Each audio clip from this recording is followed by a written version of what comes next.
அனைவருக்கும் வணக்கம். இந்த வீடியோவில் ஆங்கிலேய ஆட்சிக்கு தொடக்க கால எதிர்ப்புகள் இந்த லெசன் தான் நம்ம பார்க்க போகிறோம். ரொம்ப ஒரு முக்கியமான ஒரு லெசன். 11th நியூ புக் ஹிஸ்ட்ரியில் இந்த லெசன் இருக்குது.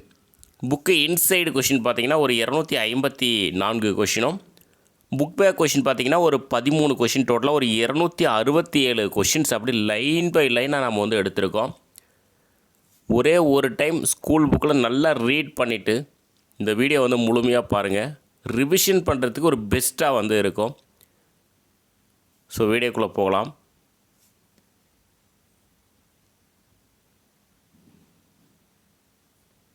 நம்ம யூடியூப் சேனலில் லெசன் வைஸ் நம்ம கொஷின்ஸ் வீடியோஸ் கொடுத்துட்ருக்கோம்.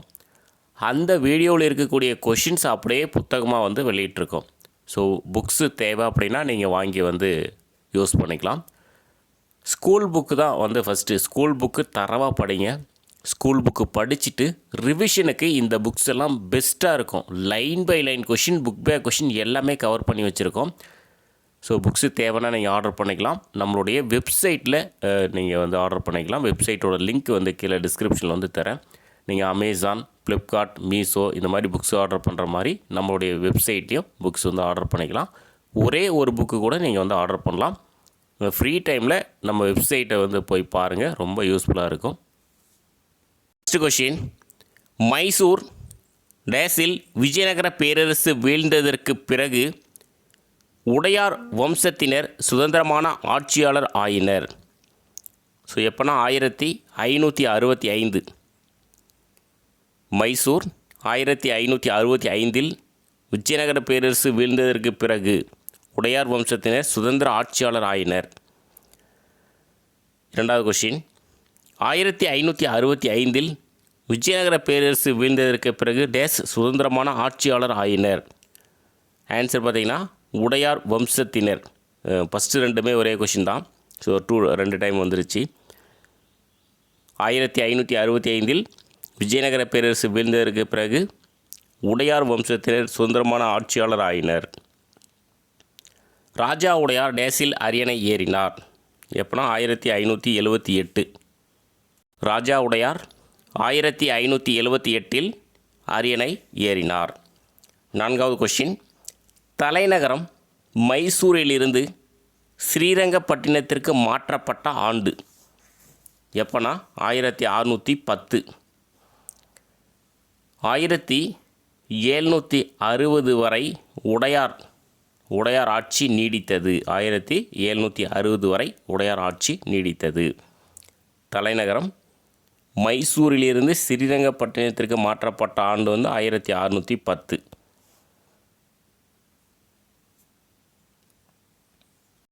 ஹைதர் அலியின் தந்தை யார் அப்படின்னா பதே முகமது. ஹைதர் அலியின் தந்தை பதே முகமது. பதே முகமது எந்த பகுதியின் கோட்டை காவற்படை தளபதியாக இருந்தார்? ஸோ எந்த பகுதி அப்படின்னா கோலார். பதே முகமது எந்த பகுதியின் கோட்டை காவற்படை தளபதியாக இருந்தார்? கோலார். காவற்படை தளபதி அப்படின்னா பௌஜ்தார். ஏழாவது கொஷின், ஹைதர் அலி எந்த ஆண்டிற்குள் 100 குதிரைப்படை வீரர்களையும் 2000 காலாட்படை வீரர்களையும் நிர்வகிக்கும் அளவுக்கு அதிகாரம் படைத்த பொறுப்பை பெற்றிருந்தார்? ஆன்சர் 1755. ஹைதர் அலி 1755 ஆண்டிற்குள் 100 குதிரைப்படை வீரர்களையும் 2000 காலாட்படை வீரர்களையும் நிர்வகிக்கும் அளவுக்கு அதிகாரம் படைத்த பொறுப்பை பெற்றிருந்தார். எட்டாவது கொஷின், மராத்தியர் ஆக்கிரமித்த மைசூர் அரசின் சில பகுதிகளை ஹைதர் மீட்டெடுத்தார். இதற்காக அவர் டேஸ் என்ற பட்டம் பெற்றார். ஆன்சர் பார்த்திங்கன்னா பதே ஹைதர் பகதூர். அதனுடைய பொருள் பார்த்திங்கன்னா வீரமும் வெற்றியும் கொண்ட சிங்கம். ஆன்சர் இரண்டும் சரி. மராத்தியர் ஆக்கிரமித்த மைசூர் அரசின் சில பகுதிகளை ஹைதர் மீட்டெடுத்தார். இதற்காக அவர் பதே ஹைதர் பகதூர் என்ற பட்டம் பெற்றார்.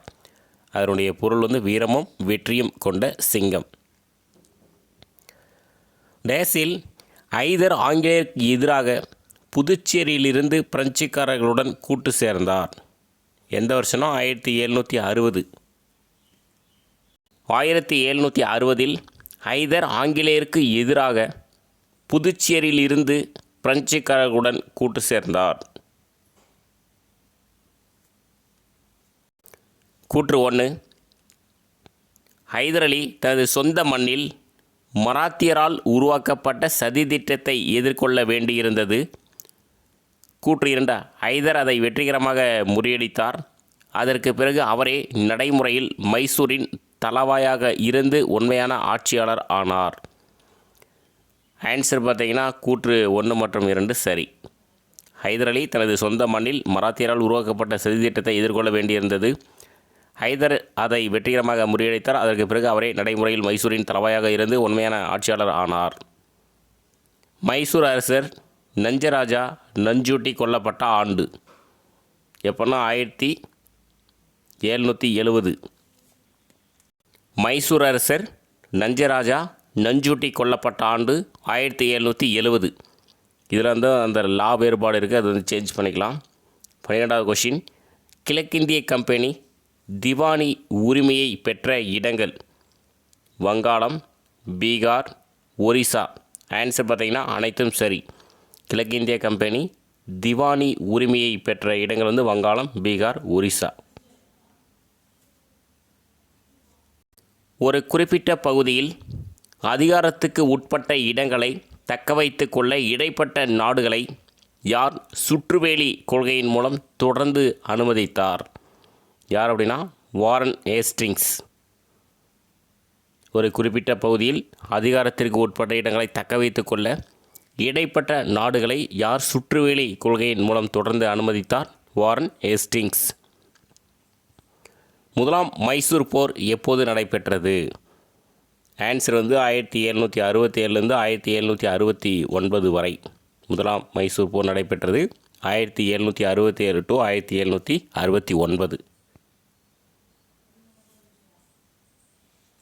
மூன்றாம் கர்நாடக போரில் வங்காளத்தில் இருந்து படைகளை வழிநடத்திய கர்னல் போட்டே டேஸில் மசூலிப்பட்டினத்தை கைப்பற்றினார். எப்போனா 1759. மூன்றாம் கர்நாடக போரில் வங்காளத்தில் இருந்து படைகளை வழிநடத்திய கர்னல் போர்ட்டே 1759 மசூலிப்பட்டினத்தை கைப்பற்றினார். வட சர்க்கார்கள் என அறியப்படும் பகுதிகள் கஞ்சம், விசாகப்பட்டினம், கோதாவரி, கிருஷ்ணா, குண்டூர். ஆன்சர் பார்த்தீங்கன்னா அனைத்தும் சரி. வட சர்க்கார்கள் என அறியப்படும் பகுதிகள் வந்து கஞ்சம், விசாகப்பட்டினம், கோதாவரி, கிருஷ்ணா, குண்டூர். வட சர்க்கார்கள் ஆங்கிலேயர் வசம் ஆனதை முகலாய பேரரசர் டேஸ் அலகாபாத் உடன்படிக்கையின் மூலம் அங்கீகரித்தார். எப்போனா 1765. வட சர்க்கார்கள் ஆங்கிலேயர் வசம் ஆனதை முகலாய பேரரசர் 1765 அலகாபாத் உடன்படிக்கையின் மூலம் அங்கீகரித்தார். எந்த ஆண்டில் நிசாம் அலிக்கும் ஹைதர் அலிக்கும் இடையே ஓர் புரிந்துணர்வு உடன்பாடு ஏற்பட்டது?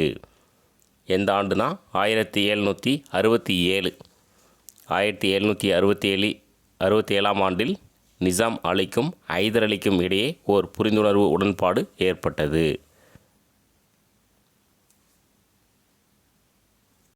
முதலாம் மைசூர் போர் ஆங்கிலேயர் டேஸ் எதிராக போரை அறிவித்தனர். ஆன்சர் வந்து ஹைதர் அலிக்கு எதிராக.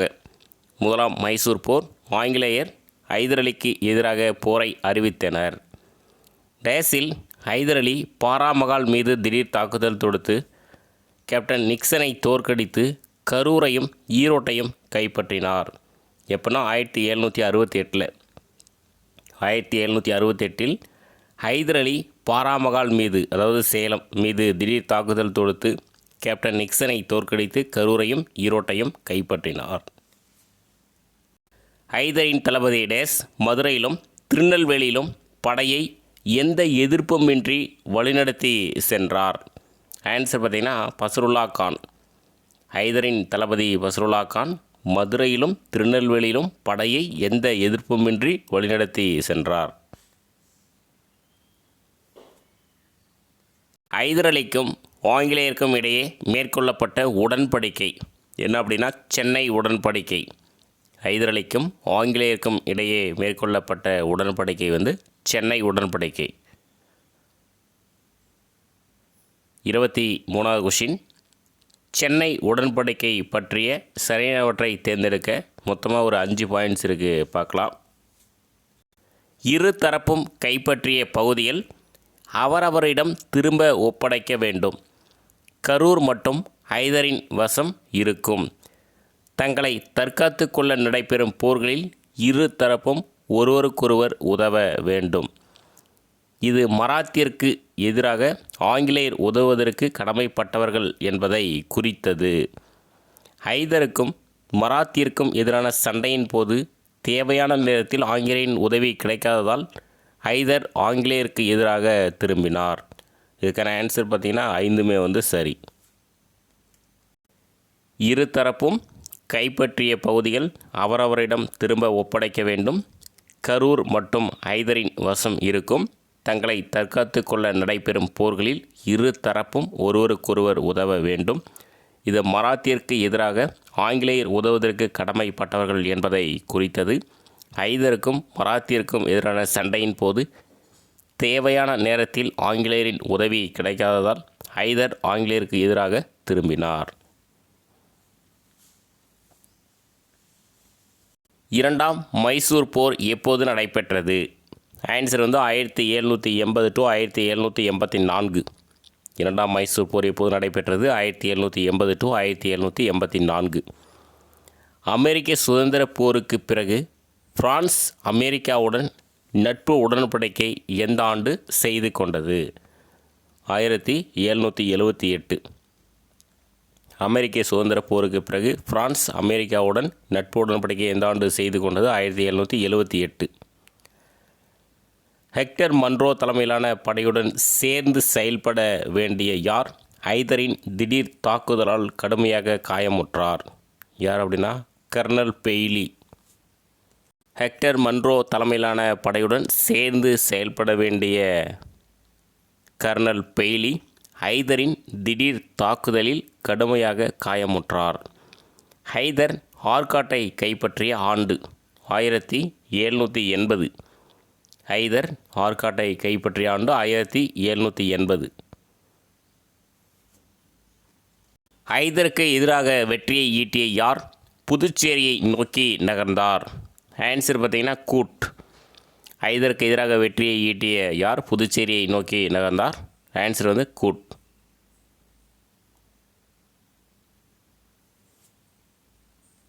ஹைதரின் மகன் திப்பு சுல்தான் யாரை கும்பகோணம் அருகே தோற்கடித்து சிறைப்பிடித்தார்? ஆன்சர் பார்த்தீங்கன்னா கர்னல் பிரைத்வெய்ட். ஹைதரின் மகன் திப்பு சுல்தான் யாரை கும்பகோணம் அருகே தோற்கடித்து சிறைப்பிடித்தார்? கர்னல் பிரைத்வெய்ட். புற்றுநோயால் பாதிக்கப்பட்டு ஹைதர் அலி மரணமடைந்த ஆண்டு 1782. புற்றுநோயால் பாதிக்கப்பட்டு ஹைதர் அலி மரணமடைந்த ஆண்டு 1782. பாரிஸ் உடன்படிக்கை எந்த ஆண்டு நடைபெற்றது? 1783. பாரிஸ் உடன்படிக்கை எந்த ஆண்டு நடைபெற்றது? 1783. கூற்று 1. கர்னல் லேங் கரூரையும் திண்டுக்கலையும் கைப்பற்றினார். கூற்று 2. கர்னல் புல்லர்டன் பாலக்காட்டையும் கோயம்புத்தூரையும் கைப்பற்றினார். இதுக்கான ஆன்சர் வந்து 1 மற்றும் 2 சரியானது. கர்னல் லேங் கரூரையும் திண்டுக்கலையும் கைப்பற்றினார். கர்னல் புல்லர்டன் பாலக்காட்டையும் கோயம்புத்தூரையும் கைப்பற்றினார். 33வது கொஷின். 2ஆம் மைசூர் போரின் போது மங்களூர் உடன்படிக்கை மார்ச் மாதம் எந்த ஆண்டு கையெழுத்தானது? ஆன்சர் வந்து 1784. 2ஆம் மைசூர் போரின் போது மங்களூர் உடன்படிக்கை மார்ச் மாதம் 1784ஆம் ஆண்டு கையெழுத்தானது. 3ஆம் மைசூர் போர் எந்த ஆண்டு நடைபெற்றது? 1790 to 1792. 3ஆம் மைசூர் போர் எந்த ஆண்டு நடைபெற்றது? 1790 to 1792. டேஸில் முதல் ஆங்கிலேய மராத்திய போருக்கு பின் ஆங்கிலேயருடன் சால்ஃபை உடன்படிக்கை செய்து கொண்ட மராட்டியர் ஆங்கிலேயரை ஆதரித்தார்கள். எந்த வருஷம்னா 1782. 1782 முதல் ஆங்கிலேய மராத்திய போருக்கு பின் ஆங்கிலேயருடன் சால்ஃபை உடன்படிக்கை செய்து கொண்ட மராட்டியர் ஆங்கிலேயரை ஆதரித்தார்கள். டேஸ் கான்ஸ்டாண்டினோபிளுக்கும் 1787 பாரிஸுக்கும் தூதுக்குழுவை அனுப்பினார். யார் அப்படின்னா திப்பு சுல்தான் கான்ஸ்டாண்டினோபிளுக்கும் 1787 பாரிஸுக்கும் தூதுக்குழுவை அனுப்பினார். பிரெஞ்சு அரசர் டேஸ் திப்பு எதிர்பார்த்த ஆதரவு குறித்து வெற்று வாக்குறுதியை அளித்தார். யார் அப்படின்னா 16ஆம் லூயி. பிரெஞ்சு அரசர் 16ஆம் லூயி திப்பு எதிர்பார்த்த ஆதரவு குறித்த வெற்று வாக்குறுதியையே அளித்தார். 38வது கொஸ்டின் கூற்று 1. கர்னல் ஹார்ட்லி திப்புவின் தளபதி உசைன் அலியை கள்ளிக்கோட்டையில் தோற்கடித்தார். கூற்று 2. இதற்கு பதிலடியாக திப்பு திருவண்ணாமலையை கைப்பற்றினார். ஆன்சர் 1 மற்றும் 2 ரெண்டுமே சரியானது. கர்னல் ஹார்ட்லி திப்புவின் தளபதி உசைன் அலியை கள்ளிக்கோட்டையில் தோற்கடித்தார். இதற்கு பதிலடியாக திப்பு திருவண்ணாமலையை கைப்பற்றினார்.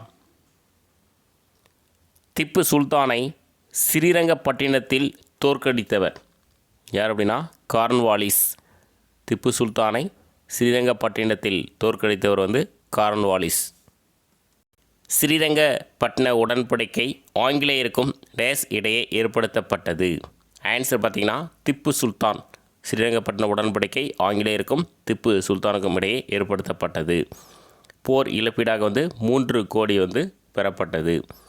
3ஆம் மைசூர் போரின் முடிவில் ஆங்கிலேயர் பெற்ற பகுதிகள் மலபார், திண்டுக்கல், பாராமகால். ஆன்சர் பார்த்திங்கன்னா அனைத்தும் சரி.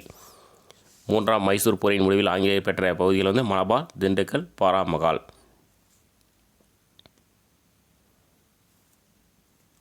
சென்னையில் பிணை கைதிகளாக இருந்த திப்புவின் மகன்கள் அனைத்து நிபந்தனைகளும் நிறைவேற்றப்பட்ட பிறகு ஸ்ரீரங்கப்பட்டினத்திற்கு சென்று திருப்பி அனுப்பி வைக்கப்பட்டார்கள். ஸோ எப்போனா 1794 மே 29 சென்னையில் பிணை கைதிகளாக இருந்த திப்புவின் மகன்கள் அனைத்து நிபந்தனைகளும் நிறைவேற்றப்பட்ட பிறகு ஸ்ரீரங்கப்பட்டினத்திற்கு 1794 மே 29 அன்று திருப்பி அனுப்பி வைக்கப்பட்டார்கள். மைசூர் அரசன் 9ஆம் சாமராஜ் எந்த ஆண்டு இறந்தார்? 1796. மைசூர் அரசன் 9ஆம் சாமராஜ் எந்த ஆண்டு இறந்தார்? 1796. எங்கிருந்து உதவி கிடைத்த பிறகு திப்பு ஆங்கிலேயர் மீதான போர் குறித்து அறிவிப்பார் என்பதே மாலரக்கின் அறிவிப்பாகும். ஸோ எங்கே அப்படின்னா ஃப்ரான்ஸ். இந்த மாலரக்கின் அவர் யார் அப்படின்னா மொரிசியஸ் கவர்னர் மாலரிக். ஸோ பிரான்சிலிருந்து உதவி கிடைத்த பிறகு திப்பு ஆங்கிலேயர் மீதான போர் குறித்து அறிவிப்பார் என்பதே மாலரிக்கின் அறிவிப்பாகும். 4ஆம் மைசூர் போர் நடைபெற்ற ஆண்டு 1799. 4ஆம் மைசூர் போர் நடைபெற்ற ஆண்டு 1799. டேஸில் திப்பு சுல்தான் பாரிஸுக்கு மீண்டும் தூதுவர்களை அனுப்பினார். எப்போனா 1796.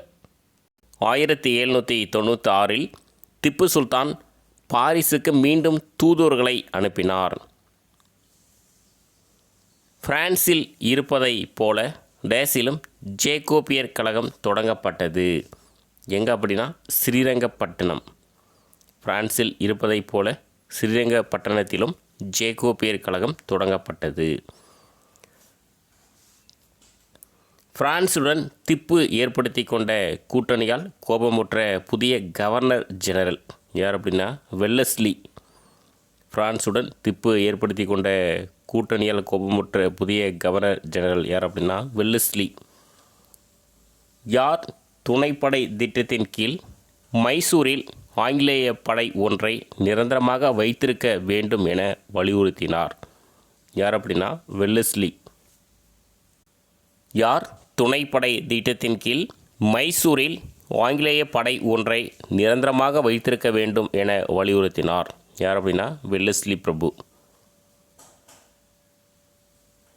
ஆங்கிலேயர் 4ஆம் ஆங்கிலேய மைசூர் போரை டேஸில் அறிவித்தனர். எப்போ அப்படின்னா 1799. ஆங்கிலேயர் 4ஆம் ஆங்கிலேய மைசூர் போரை 1799 அறிவித்தனர். திப்புவின் மகன்கள் முதலில் டேஸில் சிறை வைக்கப்பட்டார்கள்.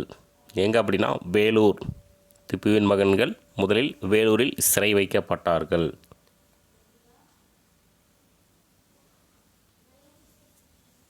1806 வேலூர் புரட்சிக்கு பிறகு திப்புவின் மகன்கள் டேஸுக்கு மாற்றப்பட்டார்கள். ஸோ எங்கே அப்படின்னா கல்கத்தா. 1806 வேலூர் புரட்சிக்கு பிறகு திப்புவின் மகன்கள் கல்கத்தாவுக்கு மாற்றப்பட்டார்கள். விஜயநகர பேரரசின் வீழ்ச்சிக்கு பிறகு அரச பிரதிநிதியாக மதுரைக்கு வந்தவர் நாகம நாயக்கர், விஸ்வநாத நாயக்கர். ஆன்சர் பார்த்திங்கன்னா ஏபி சரியானவை. விஸ்வநாத நாயக்கருடைய தந்தை தான் நாகம நாயக்கர். விஸ்வநாத நாயக்கரின் தலவாய் யார் அப்படின்னா அரியநாதர். விஸ்வநாத நாயக்கரின் தலவாய் வந்து அரியநாதர். பாண்டிய பேரரசின் அனைத்து சிற்றரசர்களும் வகைப்படுத்தப்பட்டு டேஸ் பாளையங்களாக மாற்றப்பட்டன. எத்தனை அப்படின்னா 72 பாளையங்களாக மாற்றப்பட்டன. இதெல்லாம் எக்ஸாமில் கொஷின் கேட்டிருக்காங்க, தமிழ்லே கேட்டிருக்காங்க. பாண்டிய பேரரசின் அனைத்து சிற்றரசுகளும் வகைப்படுத்தப்பட்டு 72 பாளையங்களாக மாற்றப்பட்டன. பாளையக்காரர்களின் 2 பிரிவுகள். மேற்கு பாளையங்கள் வந்து மறவரின் கீழ் இருந்தது வந்து மேற்கு பாளையங்கள்.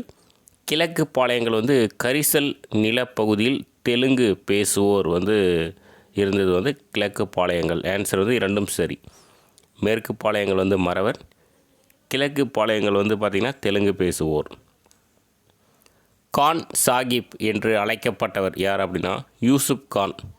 கான் சாகிப் என்று அழைக்கப்பட்டவர் வந்து யூசுப் கான், அதாவது மருதநாயகம். அவர் தான் வந்து மதமாற்றத்திற்கு பின் வந்து கான் சாகிப் என்று அழைக்கப்பட்டார்.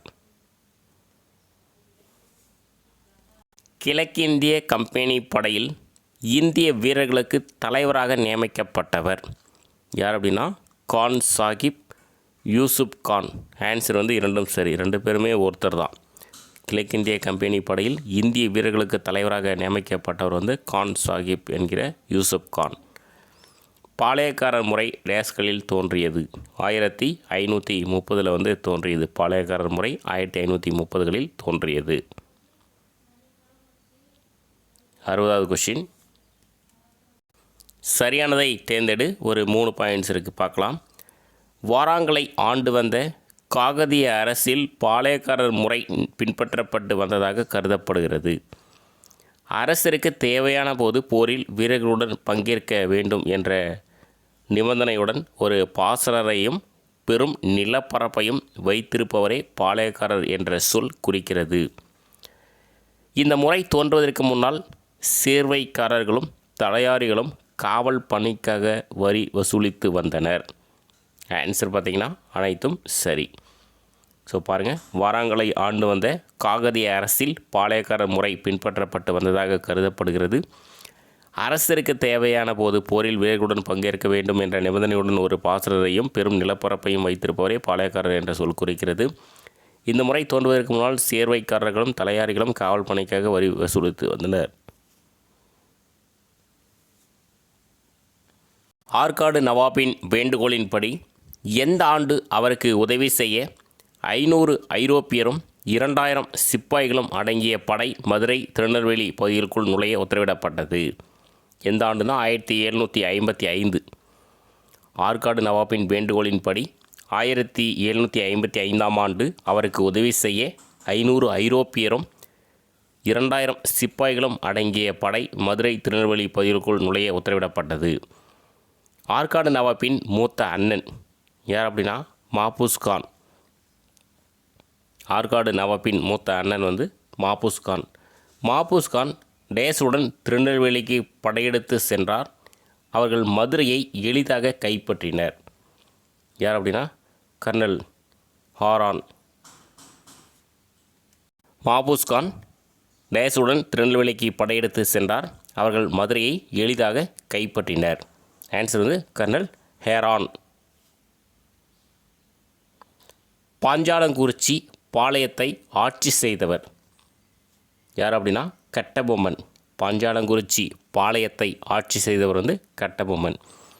நெற்கட்டும் செவல் கோட்டையை ஆட்சி செய்த பாளையக்காரர் வந்து புலித்தேவர். நெற்கட்டும் செவல் கோட்டையை ஆட்சி செய்த பாளையக்காரர் வந்து புலித்தேவர். நவாப் சந்தா சாஹிப்பின் பிரதிநிதிகளான டேஸ் ஆகிய பதான் இனத்தை சேர்ந்த அதிகாரிகள் மதுரையையும் திருநெல்வேலியையும் கண்காணித்து வந்தனர். ஸோ யார் யார் அப்படின்னா மியானா, முடிமையா, நபிகான் கட்டக். ஆன்சர் பார்த்திங்கன்னா அனைத்தும் சரி. நவாப் சந்தா சாஹிப்பின் பிரதிநிதிகளான மியானா, முடிமையா, நபிகான் கட்டாக் ஆகிய பதான் இனத்தை சேர்ந்த அதிகாரிகள் மதுரையையும் திருநெல்வேலியையும் கண்காணித்து வந்தனர். ஆற்காடு நவாப் முகமது அலிக்கு எதிராக தமிழ் பாளையக்காரர்களை ஆதரித்தவர்கள். ஆற்காடு நவாப் முகமது அலிக்கு எதிராக தமிழ் பாளையக்காரர்களை ஆதரித்தவர்கள் மியானா, முடிமையா, நபிகான் கட்டக். ஆன்சர் பார்த்திங்கன்னா அனைத்தும் சரி. ஆற்காடு நவாப் முகமது அலிக்கு எதிராக தமிழ் பாளையக்காரர்களை ஆதரித்தவர்கள் வந்து மியானா, முடிமையா, நபிகான் கட்டக். புலித்தேவரின் கூட்டமைப்பில் சேர்ந்த பகுதிகள் ஊற்றுமலை, சுரண்டை, தலைவன்கோட்டை, சேத்தூர், கொல்லம்கொண்டான், வடகரை, நடுவக்குறிச்சி, சிங்கம்பட்டி, ஊர்காடு. ஆன்சர் பார்த்திங்கன்னா அனைத்தும் சரி. புலித்தேவரின் கூட்டமைப்பில் சேர்ந்த பகுதிகள் ஊற்றுமலை, சுரண்டை, தலைவன்கோட்டை, சேத்தூர், கொல்லம்கொண்டான், வடகரை, நடுவக்குறிச்சி, சிங்கம்பட்டி, ஊர்காடு. களக்காடு திரும்ப தரப்படும் என்ற வாக்குறுதி மூலமாக புலித்தேவர் டேஸ் ஆட்சியாளரையும் தன் கூட்டமைப்பில் சேர்த்திருந்தார். யார் அப்படின்னா திருவிதாங்கூர் ஆட்சியாளரையும் தன் கூட்டமைப்பில் சேர்த்திருந்தார். களக்காடு திரும்ப தரப்படும் என்ற வாக்குறுதி மூலமாக புலித்தேவர் திருவிதாங்கூர் ஆட்சியாளரையும் தன் கூட்டமைப்பில் சேர்த்திருந்தார். திருவிதாங்கூரிலிருந்து வந்த எத்தனை வீரர்கள் புலித்தேவர் படையுடன் சேர்ந்து கொண்டனர்? எத்தனை அப்படின்னா 2000 படை வீரர்கள். திருவிதாங்கூரிலிருந்து வந்த 2000 வீரர்கள் புலித்தேவர் படையுடன் சேர்ந்து கொண்டனர். புலித்தேவருடன் களக்காட்டில் நடைபெற்ற போரில் டேஸின் படை தோற்றது. ஆன்சர் வந்து மாபூஸ்கான். புலித்தேவருடன் களக்காட்டில் நடைபெற்ற போரில் மாபூஸ்கானின் படை தோற்றது.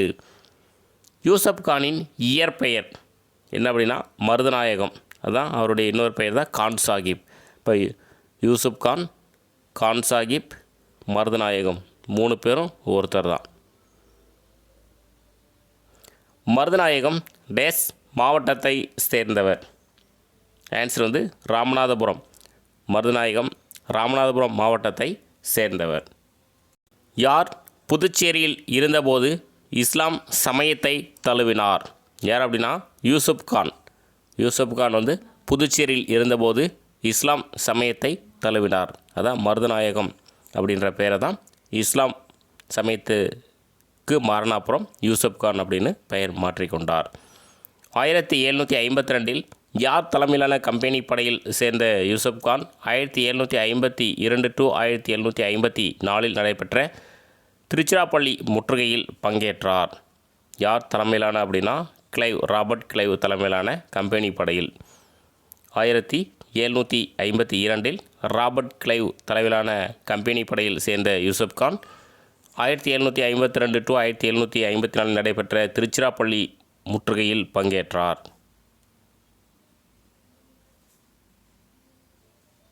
மருதநாயகம் 1756 முதல் 1761 வரை எந்தெந்த மாவட்டங்களுக்கு ஆளுநராக பொறுப்பு வகித்தார்?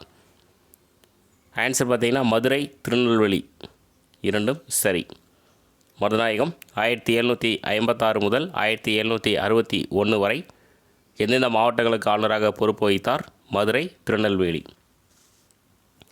யூசுப் கான் ஐதர் அலியை தோற்கடித்து எதனை கைப்பற்றினார்?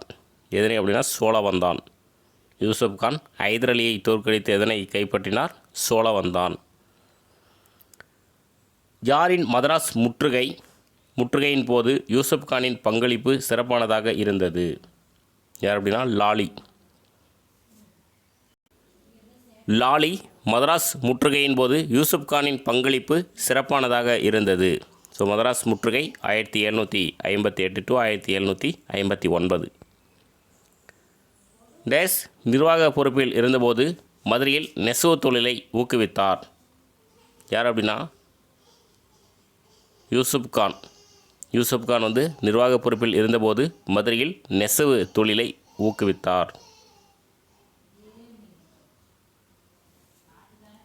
மருதநாயகம் பற்றி சரியானதை தேர்ந்தெடு. ஒரு 3 பாயிண்ட்ஸ் இருக்குது பாருங்கள். மதுரை கோயில்களில் வழிபாடு நடத்துவதற்கு குறிப்பிட்ட தொகையை வழங்கினார். மத குருக்கள் வசமிருந்த கோவில் நிலங்களை மீட்டெடுத்தார். ஆற்காடு நவாப்புக்கு பணி செய்ய ஆணையிட்டதால் அவர் கிளர்ச்சியில் இறங்கினார். ஆன்சர் பார்த்திங்கன்னா அனைத்தும் சரி. மதுரை கோயில்களில் வழிபாடு நடத்துவதற்கு குறிப்பிட்ட தொகையை வழங்கினார். மத குருக்கள் வசமிருந்த கோவில் நிலங்களை மீட்டெடுத்தார். ஆற்காடு நவாப்புக்கு பணி செய்ய ஆணையிட்டதால் அவர் கிளர்ச்சியில் இறங்கினார். 81வது கொஷின். 1761 மே 16 டேஸ் ஆகிய முக்கியமான கோட்டைகள் யூசுப் கான் வசமாயின. ஆன்சர் பார்த்திங்கன்னா நெற்கட்டும் செவல், வாசுதேவநல்லூர், பனையூர். ஆன்சர் வந்து அனைத்தும் சரி. 1761 மே 16 டேஸ் ஆகிய முக்கியமான கோட்டைகள் யூசுப் கான் வசமாயின. நெற்கட்டும் செவல், வாசுதேவநல்லூர், பனையூர். இது மூணுமே வந்து புலித்தேவருடைய கட்டுப்பாட்டில் இருந்த கோட்டைகள். ஆங்கிலேய அணிக்கு மாறிய பகுதிகள் திருவிதாங்கூர், சேத்தூர், ஊற்றுமலை, சுரண்டை. ஆன்சர் வந்து அனைத்தும் சரி.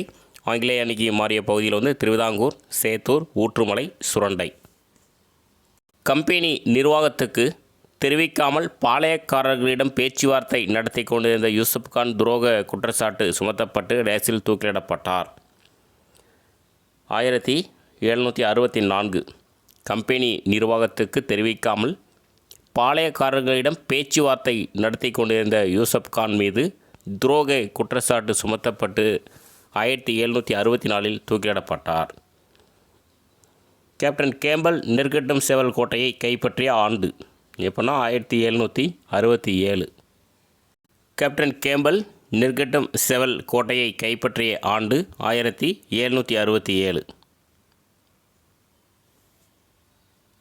சேதுபதி மன்னர்கள் ஆட்சி செய்த மாவட்டங்கள் ராமநாதபுரம், சிவகங்கை, விருதுநகர், புதுக்கோட்டை.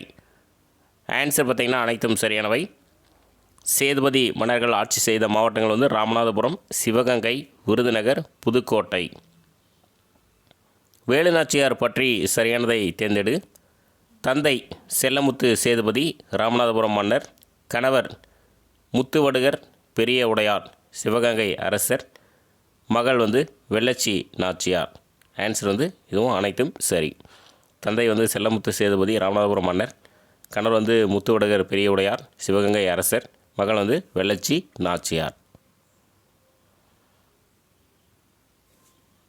வேலுநாச்சியார் டேஸ் அருகே உள்ள விருபாட்சியில் கோபாலநாயக்கர் பாதுகாப்பில் 8 ஆண்டு காலம் இருந்தார். ஸோ எங்கே அப்படின்னா திண்டுக்கல். வேலுநாச்சியார் திண்டுக்கல் அருகே உள்ள விருபாட்சியில் கோபாலநாயக்கர் பாதுகாப்பில் 8 ஆண்டு காலம் இருந்தார்.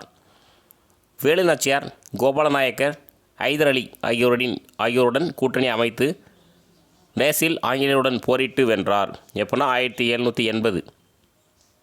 வேலுநாச்சியார் கோபாலநாயக்கர், ஐதர் அலி ஆகியோருடன் கூட்டணி அமைத்து 1780 ஆங்கிலேயருடன் போரிட்டு வென்றார். தன் மீது நெருப்பு வைத்து கொண்டு ஆங்கிலேயரின் வெடிமருந்து கிடங்கில் நுழைந்து அதை அழித்தவர் யார் அப்படின்னா குயிலி. தன் மீது நெருப்பு வைத்து கொண்டு ஆங்கிலேயரின் வெடிமருந்து கிடங்கில் நுழைந்து அதை அழித்தவர் வந்து குயிலி.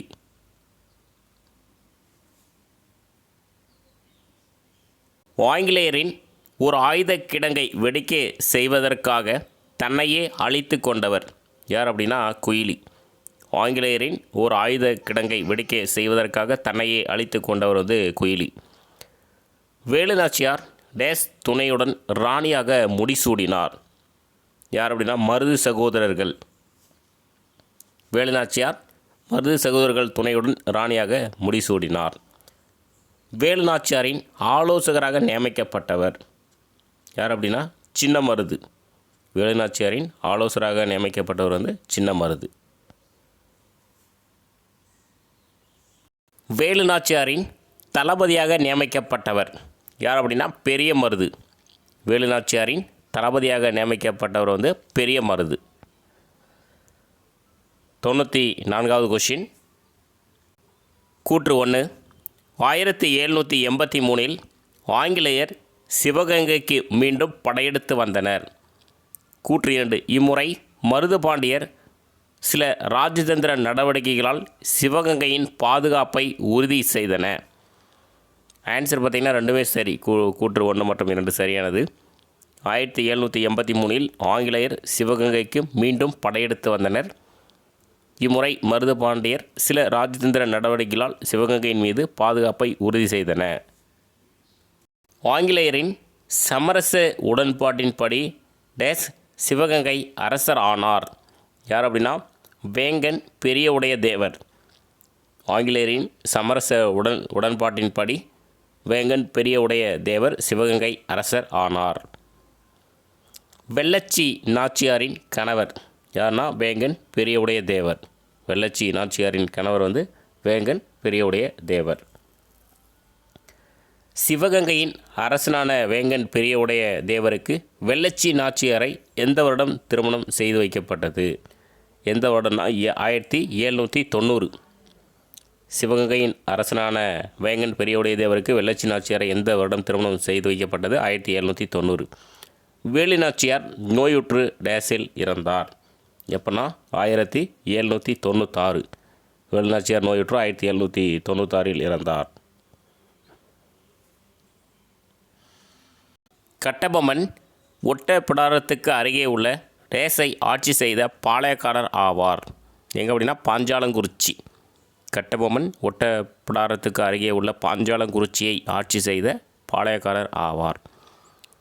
கட்டபொம்மனின் தாத்தா ஜெகவீர கட்டபொம்மன் டேஸ் காலத்தில் குறுநில மன்னராக இருந்தார். எங்கே அப்படின்னா கர்னல் ஹேரான். கட்டபொம்மனின் தாத்தா ஜெகவீர கட்டபொம்மன் கர்னல் ஹேரான் காலத்தில் குறுநில மன்னராக இருந்தார்.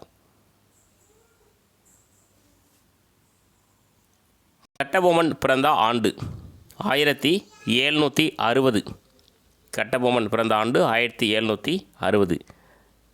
கலெக்டர் ஜாக்சன் டேஸ் செப்டம்பரில் கப்பம் கட்ட சொல்லி கட்டபொம்மனுக்கு கடிதம் அனுப்பினார். ஸோ எப்போனா 1798. கலெக்டர் ஜாக்சன் 1798 செப்டம்பரில் கப்பம் கட்ட சொல்லி கட்டபொம்மனுக்கு கடிதம் அனுப்பினார்.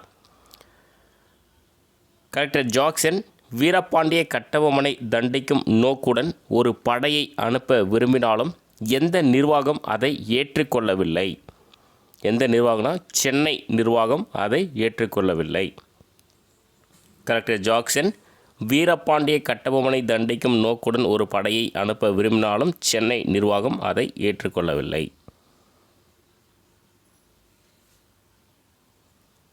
டேஸ் அன்று 2 வாரங்களுக்குள் தன்னை சந்திக்கும்படி கலெக்டர் ஜாக்சன் கட்டபொம்மனுக்கு உத்தரவு பிறப்பித்தார். ஸோ எப்போனா 1798 ஆகஸ்ட் 18 அன்று 2 வாரங்களுக்குள் தன்னை சந்திக்கும்படி கலெக்டர் ஜாக்சன் கட்டபொம்மனுக்கு உத்தரவு பிறப்பித்தார். ஜாக்சன் டேஸ் ஆகிய இடங்களில் தங்கியிருந்தபோது வீரபாண்டிய கட்டபொம்மன் அவரை சந்திக்க முயன்றார். எங்கெங்க அப்படின்னா சொக்கம்பட்டி, சிவகிரி, சாத்தூர், ஸ்ரீவில்லிபுத்தூர். ஆன்சர் பார்த்திங்கன்னா அனைத்தும் சரி. ஜாக்சன் டேஸ் ஆகிய இடங்களில் தங்கியிருந்தபோது வீரபாண்டிய கட்டபொம்மன் அவரை சந்திக்க முயன்றார். சொக்கம்பட்டி, சிவகிரி, சாத்தூர், ஸ்ரீவில்லிபுத்தூர். எங்கு கலெக்டர் ஜாக்சனை சந்திக்க முடியும் என கட்டபொம்மனுக்கு அறிவுறுத்தப்பட்டது? எங்கே அப்படின்னா ராமநாதபுரம். எங்கு கலெக்டர் ஜாக்சனை சந்திக்க முடியும் என கட்டபொம்மனுக்கு அறிவுறுத்தப்பட்டது? ராமநாதபுரம். கட்டபொம்மன் 23 நாட்களில் 400 மைல் தூரம் கலெக்டரை சளைக்காமல் பின்தொடர்ந்து டேஸில் ராமநாதபுரத்தை அடைந்தார். எப்போனா 1798 செப்டம்பர் 19. கட்டபொம்மன் 23 நாட்களில் 400 மைல் தூரம் கலெக்டரை சளைக்காமல் பின்தொடர்ந்து 1798 செப்டம்பர் 19 ராமநாதபுரத்தை அடைந்தார்.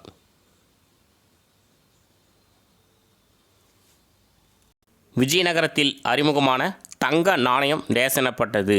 எக்ஸாமில் இந்த கொஸ்டின் கேட்டிருக்காங்க. ஆன்சர் பார்த்திங்கன்னா பகோடா. இதை வந்து தமிழில் வராகன் அப்படின்னு சொல்லுவாங்க. விஜயநகரத்தில் அறிமுகமான தங்க நாணயம் பகோடா எனப்பட்டது. 109வது கொஸ்டின் சரியானதை தேர்ந்தெடு. திப்பு சுல்தான் ஆட்சியில் மைசூரில் ஒரு பகோடா 3.5 ரூபாய்க்கு சமமாக கொல்லப்பட்டது. பகோடா மரத்தை உலுக்குதல் என்ற சொலவடை இங்கிலாந்து மக்களிடையே நிலவியது. தமிழில் இதனை வராகன் என்பார். அதாவது பகோடா அப்படின்றத தமிழில் வராகன் அப்படின்னு சொல்லுவாங்க. ஆன்சர் பார்த்திங்கன்னா அனைத்தும் சரி. திப்பு சுல்தான் ஆட்சியில் மைசூரில் ஒரு பகோடா 3.5 ரூபாய்க்கு சமமாக கொல்லப்பட்டது. பகோடா மரத்தை உலுக்குதல் என்ற சொலவடை இங்கிலாந்து மக்களிடையே நிலவியது. தமிழில் இதனை வராகன் என்பார். கட்டபொம்மன் கம்பெனிக்கு செலுத்த வேண்டிய கப்பத் தொகையில் டேஸ் வராகன் மட்டுமே பாக்கி இருப்பதை கணக்குகளை சரிபார்த்து ஜாக்சன் அறிந்து கொண்டார். எவ்வளோ அப்படின்னா 1080 வராகன் மட்டுமே. கட்டபொம்மன் கம்பெனிக்கு செலுத்த வேண்டிய கப்பத் தொகையில் 1080 வராகன் மட்டுமே பாக்கி இருப்பதை கணக்குகளை சரிபார்த்து ஜாக்சன் அறிந்து கொண்டார். கட்டபொம்மனின் அமைச்சர் யார்னா சிவசுப்பிரமணிய பிள்ளை. கட்டபொம்மனின் அமைச்சர் சிவசுப்பிரமணிய பிள்ளை. சரியான விடையை தேர்ந்தெடுக்க ஒரு 5 பாயிண்ட்ஸ் இருக்குது, பார்க்கலாம். கட்டபொம்மன் சந்திப்பின் இறுதியில் ஜாக்சன் இருவரையும் ராமநாதபுரம் கோட்டையில் தங்கும்படி கூறினார். அங்கு திடீரென வந்த வீரர்கள் கட்டபொம்மனை கைது செய்யவே வந்திருந்தார்கள் என்பது வெளிப்படையாகவே தெரிந்தது. கட்டபொம்மனும் அமைச்சரும் தப்ப முயன்றார். சிவசுப்பிரமணிய பிள்ளை கைது செய்யப்பட்டார். கட்டபொம்மன் மட்டுமே தப்ப முடிந்தது. இதுக்கான ஆன்சர் பார்த்திங்கன்னா 5மே சரி. கட்டபொம்மன் சந்திப்பின் இறுதியில் ஜாக்சன் இருவரையும் ராமநாதபுரம் கோட்டையில் தங்கும்படி கூறினார். அங்கு திடீரென வந்த வீரர்கள் கட்டபொம்மனை கைது செய்யவே வந்திருந்தார்கள் என்பது வெளிப்படையாகவே தெரிந்தது.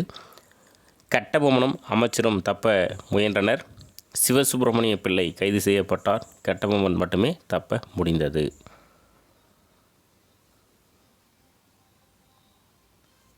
கோட்டை வாசலில் நடந்த மோதலில் டேஸ் உள்ளிட்ட சிலர் கொல்லப்பட்டார்கள். யார் அப்படின்னா லெப்டினன்ட் கிளார்க் உள்ளிட்ட சிலர் கொல்லப்பட்டார்கள். கோட்டை வாசலில் நடந்த மோதலில் லெப்டினன்ட் கிளார்க் உள்ளிட்ட சிலர் கொல்லப்பட்டார்கள். பாஞ்சாலங்குறிச்சிக்கு திரும்பிய கட்டபொம்மன் தன்னிடம் ஜாக்சன் நடந்து கொண்ட முறையே ராமநாதபுரத்தில் நடந்த மோதலுக்கு காரணம் என்று எந்த கவுன்சிலுக்கு கடிதம் அனுப்பினார்? எந்த கவுன்சில் அப்படின்னா சென்னை கவுன்சிலுக்கு கடிதம் அனுப்பினார். பாஞ்சாலங்குறிச்சிக்கு திரும்பிய கட்டபொம்மன் தன்னிடம் ஜாக்சன் நடந்து கொண்ட முறையே ராமநாதபுரத்தில் நடந்த மோதலுக்கு காரணம் என்று சென்னை கவுன்சிலுக்கு கடிதம் அனுப்பினார்.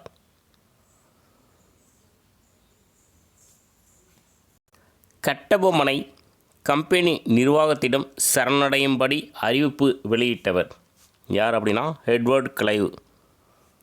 கட்டபொம்மனை கம்பெனி நிர்வாகத்திடம் சரணடையும்படி அறிவிப்பு வெளியிட்டவர் எட்வர்ட் கிளைவ். ஜாக்சன் பணி நீக்கம் செய்யப்பட்டு புதிய கலெக்டராக நியமிக்கப்பட்டவர் யார் அப்படின்னா லூசிங்டன். ஜாக்சன் பணி நீக்கம் செய்யப்பட்டு புதிய கலெக்டராக நியமிக்கப்பட்டவர் லூசிங்டன். 117வது கொஷின் கூற்று 1.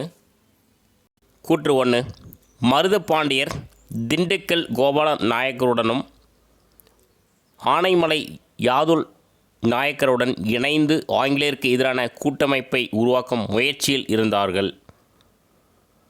கூற்று 2. இதே விருப்பத்துடன் இருந்த கட்டபொம்மனும் மருதுபாண்டியரும் நெருக்கமானார்கள். ஆன்சர் பார்த்திங்கன்னா கூற்று 1 மற்றும் 2 சரி. ரெண்டுமே சரி. மருதுபாண்டியர் திண்டுக்கல் கோபால நாயக்கருடனும் ஆனைமலை யாதுல் நாயக்கருடனும் இணைந்து ஆங்கிலேயருக்கு எதிரான கூட்டமைப்பை உருவாக்கும் முயற்சியில் இருந்தார்கள். இதே விருப்பத்துடன் இருந்த கட்டபொம்மனும் மருதுபாண்டியரும் நெருக்கமானார்கள். 118வது கொஷின். கட்டபொம்மன் டேஸ் பாளையக்காரருடன் தொடர்பை ஏற்படுத்தி கொண்டார் யார் அப்படின்னா சிவகிரி. கட்டபொம்மன் சிவகிரி பாளையக்காரருடன் தொடர்பை ஏற்படுத்தி கொண்டார். எந்த பகுதி திறந்த சமவெளி பகுதியில் எளிதாக தாக்குதலுக்குள்ளாகும் விதத்தில் அமைந்திருந்தது? எந்த பகுதி அப்படின்னா பாஞ்சாலங்குறிச்சி. பாஞ்சாலங்குறிச்சி பகுதி திறந்த சமவெளி பகுதியில் எளிதாக தாக்குதலுக்குள்ளாகும் விதத்தில் அமைந்திருந்தது.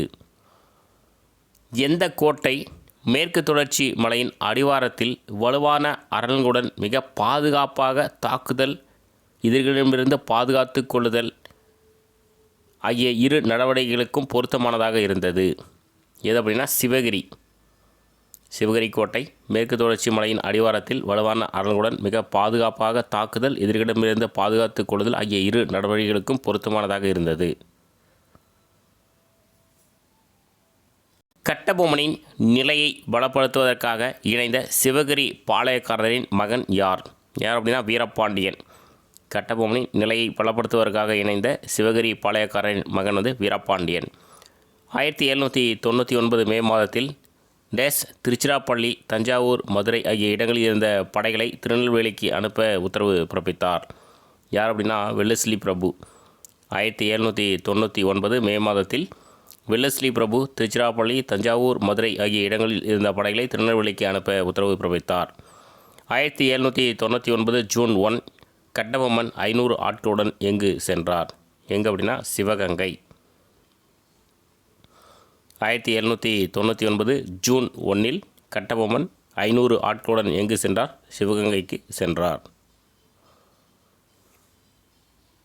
கட்டபொம்மன் டேஸ் என்ற இடத்தில் மருதுடன் தீவிர ஆலோசனை நடத்தினார். எங்கே அப்படின்னா பழையனாறு.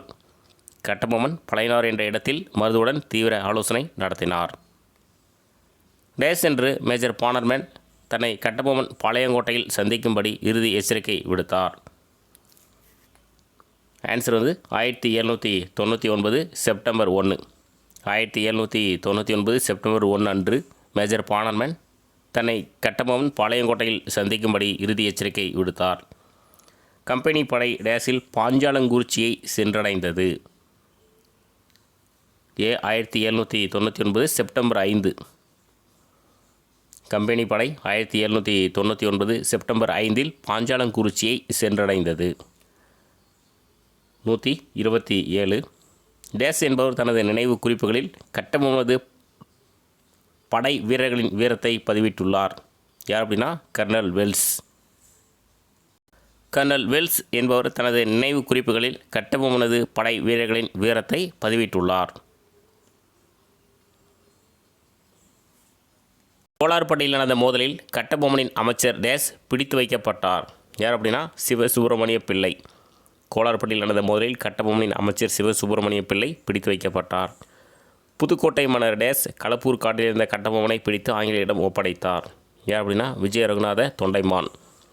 புதுக்கோட்டை மன்னர் விஜய ரகுநாத தொண்டைமான் களப்பூர் காட்டில் இருந்த கட்டபொம்மனை பிடித்து ஆங்கிலேயரிடம் ஒப்படைத்தார். டேஸ் என்று பானர்மேன் கட்டபொம்மனை கயத்தார் என்ற இடத்தில் பாளையக்காரர்கள் குடியிருந்த அவையில் விசாரணை செய்தார். ஸோ எப்போனா 1799 அக்டோபர் 16. 1799 அக்டோபர் 16 அன்று பானர்மேன் கட்டபொம்மனை கயத்தார் என்ற இடத்தில் பாளையக்காரர்கள் குடியிருந்த அவையில் விசாரணை செய்தார். ஆற்காடு நவாப் டேஸாம் ஆண்டு உடன்படிக்கையின் மூலம் ஸ்தலக்காவல், தேசக்காவல் ஆகியவற்றிற்கான உரிமைகளை கம்பெனிக்கு கொடுத்திருந்தார். எந்த வருஷம்னா 1772. ஆற்காடு நவாப் 1772 ஆண்டு உடன்படிக்கையின் மூலம் ஸ்தலக்காவல், தேசக்காவல் ஆகியவற்றிற்கான உரிமைகளை கம்பெனிக்கு கொடுத்திருந்தார். 132 கூற்று 1 சிவகங்கை பெரிய உடைய தேவர் நவாப் படைக்கு எதிரான சண்டையில் உயிரிழந்ததால் நிர்வாக பொறுப்பை எடுத்துக்கொண்ட சின்ன மருதுவும் பெரிய மருதுவும் நவாப் படையை வெளியேற்றினார்கள். கூற்று 2 பெரிய உடைய தேவர் வேலு நாச்சியார் ஆகியோரின் மகளான வெள்ளச்சி நாச்சியாரை சிவகங்கையின் ராணியாக அறிவித்தனர். ஆன்சர் கூற்று 1 மற்றும் 2 ரெண்டுமே சரி. சிவகங்கை பெரிய உடைய தேவர் நவாப் படைக்கு எதிரான சண்டையில் உயிரிழந்ததால் நிர்வாக பொறுப்பை எடுத்துக்கொண்ட சின்ன மருதுவும் பெரிய மருதுவும் நவாப் படையை வெளியேற்றினார்கள். பெரிய உடைய தேவர் வேலு நாச்சியார் ஆகியோரின் மகளான வெள்ளச்சி நாச்சியாரை சிவகங்கையின் ராணியாக அறிவித்தனர். சிவகங்கை காட்டின் நடுவில் இருந்த டேஸ் பகுதி கிளர்ச்சியாளர்கள் கூடும் இடமாகவும் அவர்களது அடையாளமாகவும் இருந்தது. எந்த இடம் அப்படின்னா காளையார் கோயில். சிவகங்கை காட்டின் நடுவில் இருந்த காளையார் கோயில் பகுதி கிளர்ச்சியாளர்கள் கூடும் இடமாகவும் அவர்களது அடையாளமாகவும் இருந்தது. கட்டபொம்மன் தூக்கிலிடப்பட்டதும் அவருடைய சகோதரர் ஊமத்துரை எங்கு சென்றார்? எங்கே அப்படின்னா கமுதி. கட்டபொம்மன் தூக்கிலிடப்பட்டதும் அவருடைய சகோதரர் ஊமத்துரை எங்கு சென்றார்? கமுதி. சின்ன மருது ஊமத்துரையை சிவகங்கையின் தலைநகரான டேஸ் பகுதிக்கு அழைத்து சென்றார். ஆன்சர் பார்த்திங்கன்னா சிறுவயல். சின்ன மருது ஊமத்துரையை சிவகங்கையின் தலைநகரான சிறுவயல் பகுதிக்கு அழைத்து சென்றார். நவாப் முகமது அலி டேஸை சிறையிலிருந்து விடுவித்து அவரை ராமநாதபுரத்தின் சேதுபதியாக முடிசூட்டினார். யார் அப்படின்னா முத்துராமலிங்க தேவர். நவாப் முகமது அலி முத்துராமலிங்க தேவரை சிறையிலிருந்து விடுவித்து அவரை ராமநாதபுரத்தின் சேதுபதியாக முடிசூட்டினார். கிளர்ச்சியாளர்கள் டேஸை தங்கள் ஆட்சியாளராக அறிவித்தனர். யாரை அப்படின்னா முத்துக்கருப்ப தேவர். கிளர்ச்சியாளர்கள் முத்துக்கருப்ப தேவரை தங்கள் ஆட்சியாளராக அறிவித்தனர். 1801 சின்ன மருதுவின் மகன் சிவத்த தம்பியின் தலைமையில் டேஸ் ஆகிய எந்த இரு பகுதிகளை சேர்ந்த படைகளும் இணைந்து கடற்படை வழியாக தஞ்சாவூர் நோக்கி அணிவகுத்து சென்றன? சிவகங்கை, ராமநாதபுரம். ஆன்சர் பார்த்திங்கன்னா ஏபி சரியானவை. 1801 சின்ன மருதுவின் மகன் சிவத்த தம்பியின் தலைமையில் சிவகங்கை, ராமநாதபுரம் ஆகிய இரு பகுதிகளை சேர்ந்த படைகளும் இணைந்து கடற்படை வழியாக தஞ்சாவூர் நோக்கி அணிவகுத்து சென்றன. எந்த பகுதியில் இருந்த பாதிக்கப்பட்ட விவசாயிகளும் சிவத்த தம்பியின் படையில் சேர்ந்தனர்? எந்த பகுதி அப்படின்னா தஞ்சாவூர். தஞ்சாவூர் பகுதியில் இருந்த பாதிக்கப்பட்ட விவசாயிகளும் சிவத்த தம்பியின் படையில் சேர்ந்தனர். தஞ்சாவூர் ஸ்தானிகராக இருந்த டேஸ் படைகளை திரட்டி மாங்குடி அருகே சிவத்த தம்பியை வென்றார்.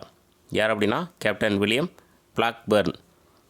தஞ்சாவூர் ஸ்தானிகராக இருந்த கேப்டன் வில்லியம் பிளாக்பர்ன் படைகளை திரட்டி மாங்குடி அருகே சிவத்த தம்பியை வென்றார். சிவகங்கையின் முன்னாள் ஆட்சியாளரின் வழித்தோன்றல் டேஸ் ஆதரவையும் கிழக்கிந்திய கம்பெனி பெற முடிந்தது. யார் அப்படின்னா படமத்தூர் ஒய்யாதேவர். சிவகங்கையின் முன்னாள் ஆட்சியாளரின் வழித்தோன்றல் படமத்தூர் ஒய்யாதேவர் ஆதரவையும் கிழக்கிந்திய கம்பெனி பெற முடிந்தது. பொறுத்துக எல்லாமே டைரெக்டாக கொடுத்துருக்கோம். கைது செய்யப்பட்ட இடம் மருது பாண்டியர் பார்த்திங்கன்னா சிங்கமுனரி குன்றுகளில் கைது செய்யப்பட்டனர். சிவத்தையா வத்தலகுண்டு. வெள்ளை மருதுவின் மகன் துரைசாமி மதுரைக்கு அருகில். ஆன்சர் பார்த்திங்கன்னா அனைத்தும் சரியானவை. மருது பாண்டியர் சிங்கமுனரி குன்றுகளில், சிவத்தையா வத்தலகுண்டு, வெள்ளை மருதுவின் மகன் துரைசாமி மதுரைக்கு அருகில். சின்ன மருதுவும் அவருடைய சகோதரர் வெள்ளை மருதுவும் திருப்பத்தூரில் டேஸில் தூக்கிலிடப்பட்டனர். 1801 அக்டோபர் 24. இதெல்லாம் ரொம்ப முக்கியமான கொஷின். கட்டபொம்மன், சின்ன மருது ப்ளஸ் ஊமத்துரை, சிவத்தையா இதெல்லாம் நிறைய டைம் கொஷின் கேட்டிருக்காங்க. சின்ன மருதுவும் அவருடைய சகோதரர் வெள்ளை மருதுவும் திருப்பத்தூரில் 1801 அக்டோபர் 24 தூக்கிலிடப்பட்டனர். ஊமத்துரையும் சிவத்தையாவும் பாஞ்சாலங்குறிச்சியில் தலை துண்டாக்கப்பட்டு டேஸில் கொல்லப்பட்டார்கள். எப்போ அப்படின்னா 1801 நவம்பர் 16. ஊமத்துரையும் சிவத்தையாவும் பாஞ்சாலங்குறிச்சியில் தலை துண்டாக்கப்பட்டு 1801 நவம்பர் 16 கொல்லப்பட்டார்கள். 73 கிளர்ச்சியாளர்கள் டேஸ் மாதத்தில் மலேயாவில் பினாங்கிற்கு நாடு கடத்தப்பட்டார்கள். எப்போ அப்படின்னா 1802 ஏப்ரல். 73 கிளர்ச்சியாளர்கள் 1802 ஏப்ரல் மாதத்தில் மலேயாவில் பினாங்கிற்கு நாடு கடத்தப்பட்டார்கள். எந்தெந்த பகுதிகளை அடங்கிய கொங்கு நாடு மதுரை நாயக்க அரசின் ஒரு பகுதியாக இருந்தது? எந்தெந்த பகுதினா சேலம், கோயம்புத்தூர், கரூர், திண்டுக்கல். ஆன்சர் பார்த்திங்கன்னா அனைத்தும் சரி. எந்தெந்த பகுதிகளை அடங்கிய கொங்கு நாடு மதுரை நாயக்க அரசின் ஒரு பகுதியாக இருந்தது? சேலம், கோயம்புத்தூர், கரூர், திண்டுக்கல். டேஸ் டேஸ் மைசூர் போர்களின் விளைவாக கொங்கு பகுதி முழுவதும் ஆங்கிலேயர் வசமாயின. 3ஆம் மைசூர் போர், 4ஆம் மைசூர் போர். ஆன்சர் இரண்டும் சரி. 3ஆம் மைசூர் போர், 4ஆம் மைசூர் போர்களின் விளைவாக கொங்கு பகுதி முழுவதும் ஆங்கிலேயர் வசமாயின. ஆங்கிலேயரை எதிர்த்து போரிட்ட கொங்கு நாட்டு பாளையக்காரர் யார் அப்படின்னா தீரன் சின்னமலை. ஆங்கிலேயரை எதிர்த்து போரிட்ட கொங்கு நாட்டு பாளையக்காரர் வந்து தீரன் சின்னமலை. பிரெஞ்சுக்காரர்களாலும் திப்புவாலும் பயிற்சி அளிக்கப்பட்ட பாளையக்காரர்களில் ஒருவர் யார் அப்படின்னா தீரன் சின்னமலை. பிரெஞ்சுக்காரர்களாலும் திப்புவாலும் பயிற்சி அளிக்கப்பட்ட பாளையக்காரர்களில் ஒருவர் தான் தீரன் சின்னமலை. சின்னமலை கோயமுத்தூரில் இருந்து ஆங்கிலேயரின் கோட்டை மீது தாக்குதல் நடத்தும் முயற்சியில் இருந்தபோது யாரின் உதவியை பெற முயன்றார்? யாருடைய உதவி அப்படின்னா மருதுபாண்டியருடைய உதவியை பெற முயன்றார். சின்னமலை கோயம்புத்தூரில் இருந்து ஆங்கிலேயரின் கோட்டை மீது தாக்குதல் நடத்தும் முயற்சியில் இருந்தபோது யாரின் உதவியை பெற முயன்றார்? மருதுபாண்டியர். பொறுத்துக, தீரன் சின்னமலை கூட்டணி சேர்ந்தவர்கள் பாருங்கள். விருபாட்சியுடைய கோபாலநாயக்கர், பரமத்தி வேலூர் அப்பச்சி கவுண்டர், சேலம் ஆத்தூர் ஜான் ககான், பெருந்துறை குமாரால் வெள்ளை, ஈரோடு வாரணவாசி. ஆன்சர் பார்த்திங்கன்னா அனைத்தும் சரியானவை. திறன் சின்னமலை கூட கூட்டணி சேர்ந்தவர்கள் வந்து விருபாட்சி கோபாலநாயக்கர், பரமத்தி வேலூர் அப்பச்சி கவுண்டர், சேலம் ஆத்தூர் ஜான் ககான், பெருந்துறை குமாரால் வெள்ளை, ஈரோடு வாரணவாசி. திறன் சின்னமலை தூக்கிடப்பட்ட ஆண்டு 1805 ஜூலை 31. திறன் சின்னமலை தூக்கிடப்பட்ட ஆண்டு 1805 ஜூலை 31. சின்னமலையின் போர்களில் முக்கியமானவை.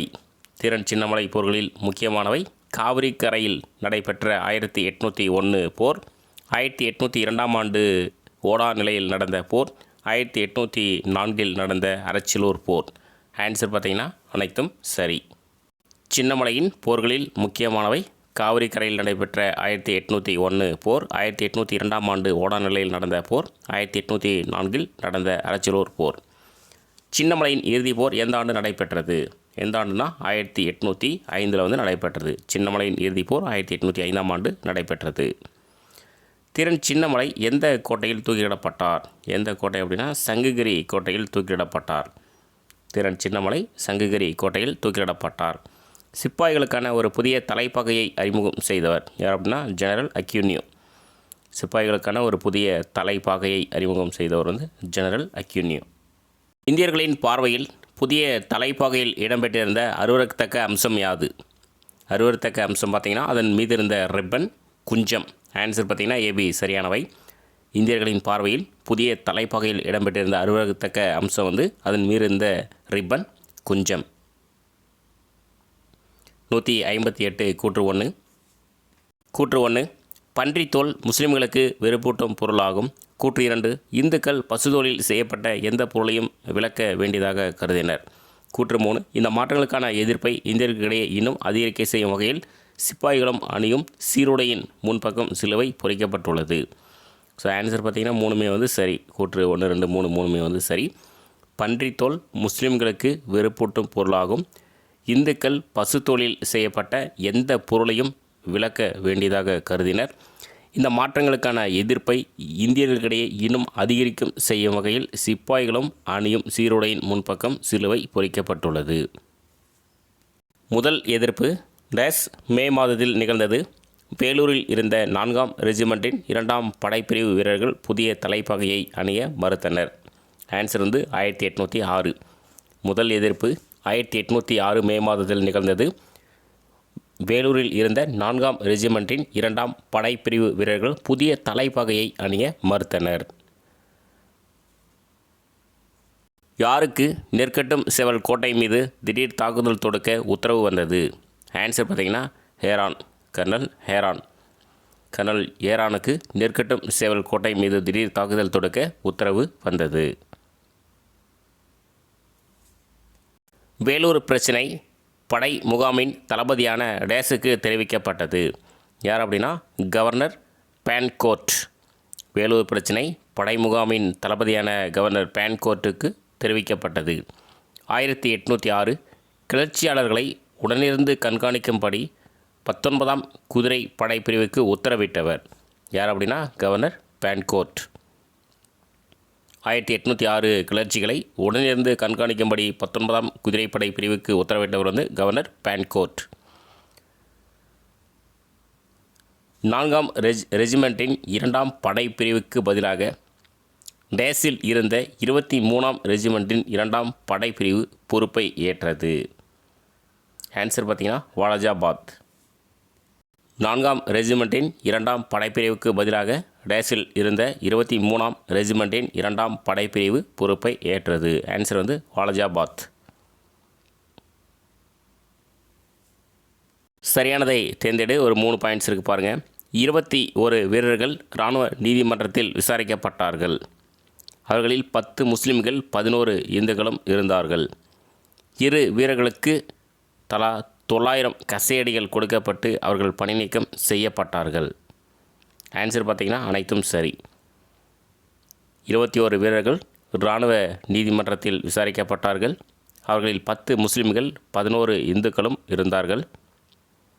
2 வீரர்களுக்கு, அதாவது இந்து முஸ்லிம், தலா 900 கசையடிகள் கொடுக்கப்பட்டு அவர்கள் பணி நீக்கம் செய்யப்பட்டார்கள். 165. புதிய தலைப்பாகையை அணிவதற்கு விருப்பமில்லாத உணர்வு வீரர்களுக்கிடையே மிக பலவீனமாக இருப்பதாகவே கவர்னர் டேஸ் நம்பினார். யார் அப்படின்னா வில்லியம் பெண்டிங். புதிய தலைப்பாகையை அணிவதற்கு விருப்பமில்லாத உணர்வு வீரர்களுக்கிடையே மிக பலவீனமாக இருப்பதாகவே கவர்னர் வில்லியம் பெண்டிங் நம்பினார். 166வது கொஷின். கீழ்கண்டவற்றில் சரியானவற்றை தேர்ந்தெடுக்க. கூற்று 1. 2 கூற்று இருக்குது பாருங்கள். வேலூர் கோட்டையில் 1806 ஜூலை 9ஆம் நாள் இரவின் போது பணியிலிருந்த இராணுவ அதிகாரிகள் வழக்கத்துக்கு மாறாக எதையும் கவனிக்கவில்லை என்று முதலில் கூறப்பட்டது. கூற்று 2. அன்றைக்கு பொறுப்பிலிருந்த ஆங்கிலேய அதிகாரி பார்வையிடும் தனது வேலையை அன்று செய்யவில்லை என்றும் தனக்கு பதிலாக ஜமேதார் ஷேக் காசிம் என்ற இந்திய அதிகாரியை அனுப்பினார் என்றும் பின்னர் தெரிய வந்தது. இதுக்கான ஆன்சர் வந்து கூற்று 1 மற்றும் 2 சரி. வேலூர் கோட்டையில் 1806 ஜூலை 9ஆம் நாள் இரவின் போது பணியில் இருந்த இராணுவ அதிகாரிகள் வழக்கத்துக்கு மாறாக எதையும் கவனிக்கவில்லை என முதலில் கூறப்பட்டது. அன்றைக்கு பொறுப்பில் இருந்த ஆங்கிலேய அதிகாரி பார்வையிடும் தனது வேலையை அன்று செய்யவில்லை என்றும் தனக்கு பதிலாக ஜமேதார் ஷேக் காசிம் என்ற இந்திய அதிகாரியை அனுப்பினார் என்றும் பின்னர் தெரிய வந்தது. வேலூர் புரட்சியில் முக்கிய பங்கு வகித்ததாக கருதப்படுபவர் யார் அப்படின்னா ஜமாலுதீன். இவர் பார்த்திங்கன்னா திப்பு குடும்பத்தின் 12 இளவரசர்களில் ஒருவர். வேலூர் புரட்சியில் முக்கிய பங்கு வகித்ததாக கருதப்படுபவர் வந்து ஜமாலுதீன். 168. திப்பு சுல்தானிடம் பணிபுரிந்த ஏராளமான அதிகாரிகள் திப்புவின் முன்னாள் அமைச்சரான பூர்ணையாவுடன் தொடர்பில் இருப்பதாகவும் அவர்கள் தக்க நேரத்தில் கை கொடுப்பார்கள் என்றும் யார் கூறினார்? யார் அப்படின்னா ஜமாலுதீன். திப்பு சுல்தானிடம் பணிபுரிந்த ஏராளமான அதிகாரிகள் திப்புவின் முன்னாள் அமைச்சரான பூர்ணையாவுடன் தொடர்பில் இருப்பதாகவும் அவர்கள் தக்க நேரத்தில் கை கொடுப்பார்கள் என்றும் யார் கூறினார்? ஜமாலுதீன். வேலூர் கோட்டையில் ஜூலை 10ஆம் நாள் காலை 2 மணிக்கு டேஸ் என்பவருக்கு துப்பாக்கி சுடும் சத்தம் கேட்டது என்ற செய்தி தெரிவிக்கப்பட்டது. யார் அப்படின்னா கார்பரல் பியர்சி. வேலூர் கோட்டையில் ஜூலை 10ஆம் நாள் காலை 2 மணிக்கு கார்பரல் பியர்சி என்பவருக்கு துப்பாக்கி சுடும் சத்தம் கேட்டது என்ற செய்தி தெரிவிக்கப்பட்டது.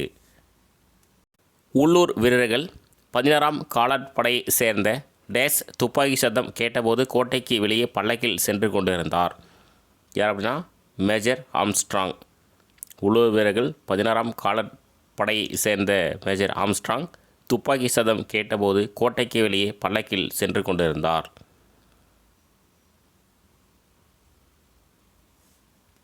கோட்டைக்கு வெளியே பணியில் இருந்த யார் கிளர்ச்சியை பற்றி கேள்விப்பட்டு கோட்டைக்குள் நுழைய முயன்றார்? யார் அப்படின்னா மேஜர் கோட்ஸ். கோட்டைக்கு வெளியே பணியில் இருந்த மேஜர் கோட்ஸ் கிளர்ச்சியை பற்றி கேள்விப்பட்டு கோட்டைக்குள் நுழைய முயன்றார். வேலூர் கழகத்தின் போது ஆற்காட்டில் குதிரைப்படை முகாமுக்கு பொறுப்பு வகித்தவர் யார்? யார் அப்படின்னா கில்லஸ்பி. வேலூர் கழகத்தின் போது ஆற்காட்டில் குதிரைப்படை முகாமுக்கு பொறுப்பு வகித்தவர் வந்து கில்லஸ்பி.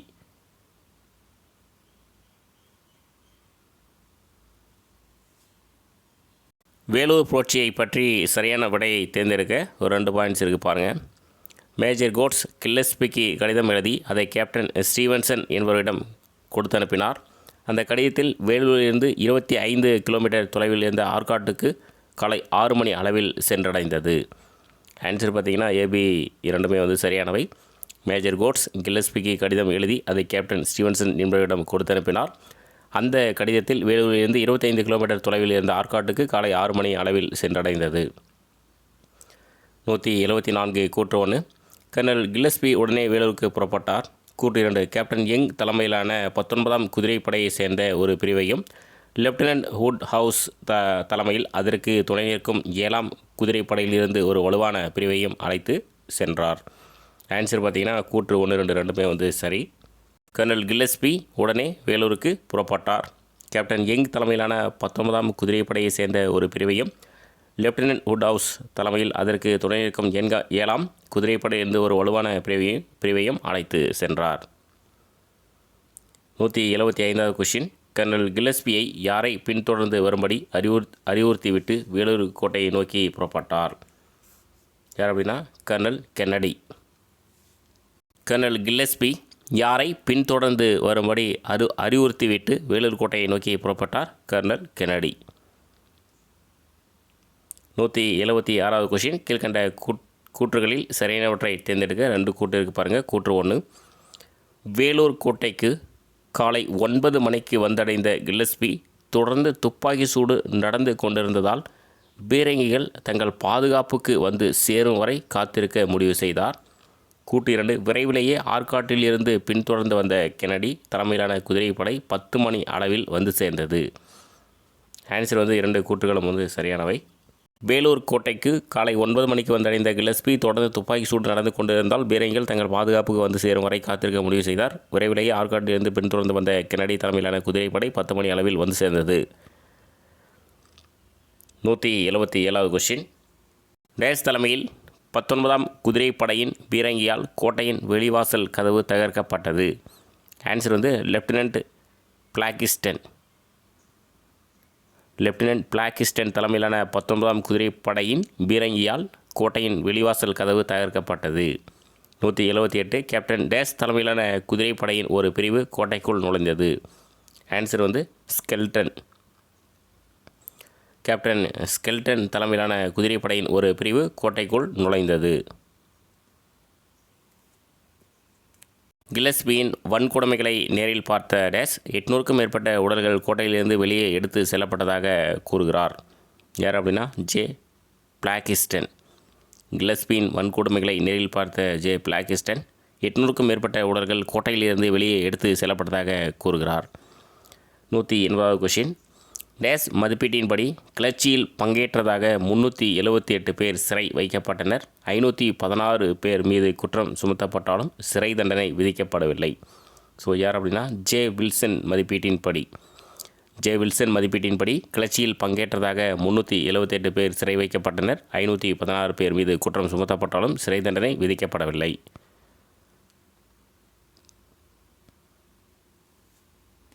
வேலூர் கலவரம் தொடர்பான தண்டனைகள் டேஸ் என்று நிறைவேற்றப்பட்டது.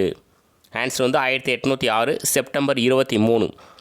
வேலூர் கலவரம் தொடர்பான தண்டனைகள் 1806 செப்டம்பர் 23 அன்று நிறைவேற்றப்பட்டது. 182. கில்லஸ்பியின் ஆட்கள் கிளர்ச்சியில் திட்டம் தீட்டிய திப்புவின் மகன்களை பழிவாங்க விரும்புவதை எதிர்த்தவர் யார்? யார் அப்படின்னா கர்னல் மர்ரியாட். கில்லஸ்பியின் ஆட்கள் கிளர்ச்சியில் திட்டம் தீட்டிய திப்புவின் மகன்களை பழிவாங்க விரும்புவதை எதிர்த்தவர் வந்து கர்னல் மர்ரியாட். கர்னல் கில்லஸ்பி வேலூர் கோட்டையை டேஸ் நிமிடங்களுக்குள் ஆங்கிலேயரின் கட்டுப்பாட்டுக்குள் கொண்டு வந்ததாக கூறப்படுகிறது. ஆன்சர் பார்த்திங்கன்னா 15 நிமிடங்கள். கர்னல் கில்லஸ்பி வேலூர் கோட்டையை 15 நிமிடங்களுக்குள் ஆங்கிலேயரின் கட்டுப்பாட்டுக்குள் கொண்டு வந்ததாக கூறப்படுகிறது.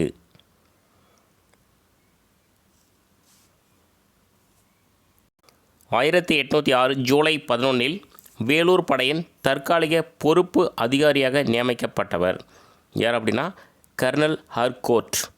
1806 ஜூலை 11 வேலூர் படையின் தற்காலிக பொறுப்பு அதிகாரியாக நியமிக்கப்பட்டவர் கர்னல் ஹர்கோர்ட். மைசூர் இளவரசர்கள் கிளர்ச்சிக்கு உடந்தையாக இருந்தார்கள் என்பது நிறுவப்படாததால் அவர்களை டேஸ் அனுப்பி வைக்கும்படி உத்தரவிடப்பட்டது.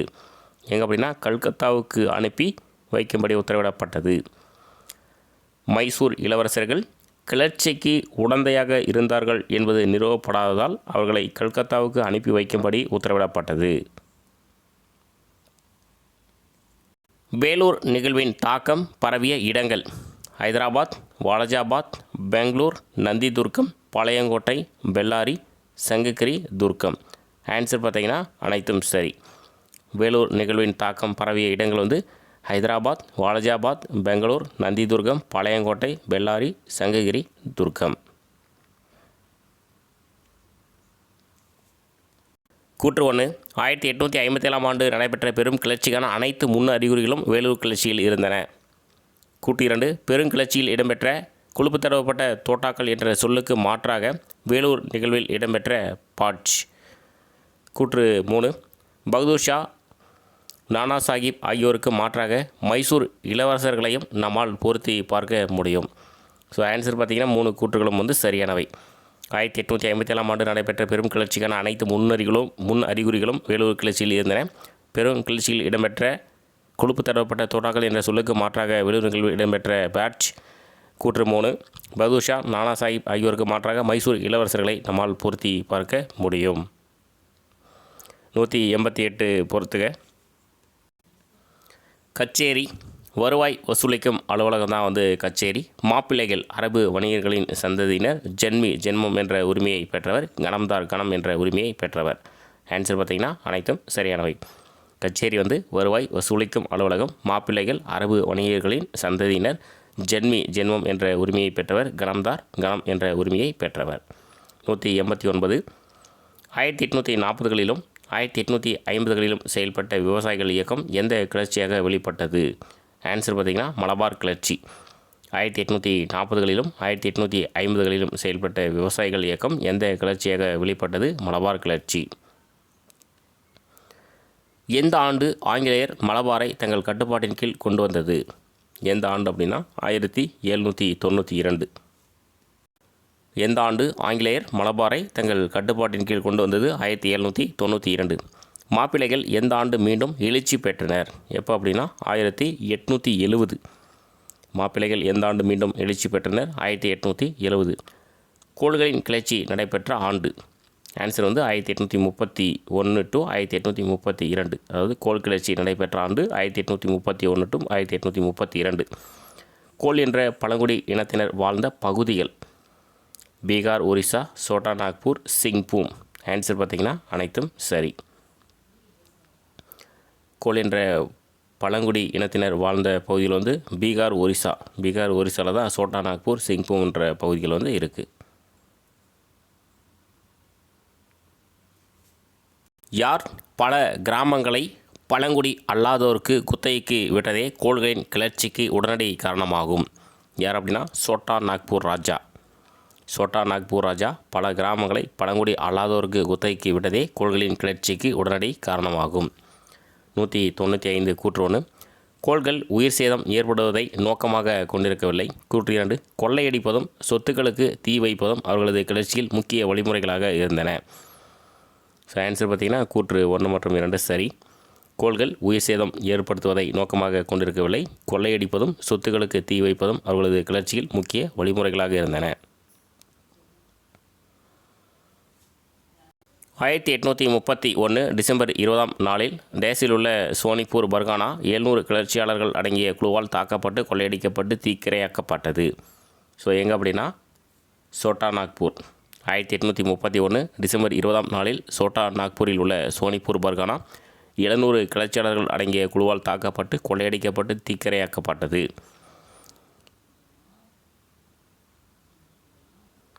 எப்போதுக்குள் கோள்கள் சோட்டா நாக்பூர் முழுவதையும் தங்கள் ஆளுகைக்குள் கொண்டு வந்துவிட்டார்கள்? எப்போதுனா 1832 ஜனவரி 26. எப்போதுக்குள் கோள்கள் சோட்டா நாக்பூர் முழுவதையும் தங்கள் ஆளுகைக்குள் கொண்டு வந்து விட்டார்கள்? 1832 ஜனவரி 26. கோள் கிளர்ச்சியின் தலைவர் வந்து புத்த பகத். கோள் கிளர்ச்சியின் தலைவர் புத்த பகத். கோள் கிளர்ச்சிக்கு தூண்டுதலாக இருந்தவர் யார் அப்படின்னா பிந்த்ராய் மன்கி. கோள் கிளர்ச்சிக்கு தூண்டுதலாக இருந்தவர் பிந்த்ராய் மன்கி. 200வது கொஷின், பிந்த்ராய் மன்கி எப்போது சரண் அடைந்ததும் கோள்களின் போராட்டம் ஒரு துயரமான முடிவுக்கு வந்தது? எப்போதுனா 1832 மார்ச் 19. பிந்த்ராய் மன்கி எப்போது சரண் அடைந்ததும் கோள்களின் போராட்டம் ஒரு துயரமான முடிவுக்கு வந்தது? 1832 மார்ச் 19. சந்தால் கிளர்ச்சி எப்போது நடைபெற்றது? 1855 1856. சந்தால் கிளர்ச்சி எப்போது நடைபெற்றது? 1855 1856.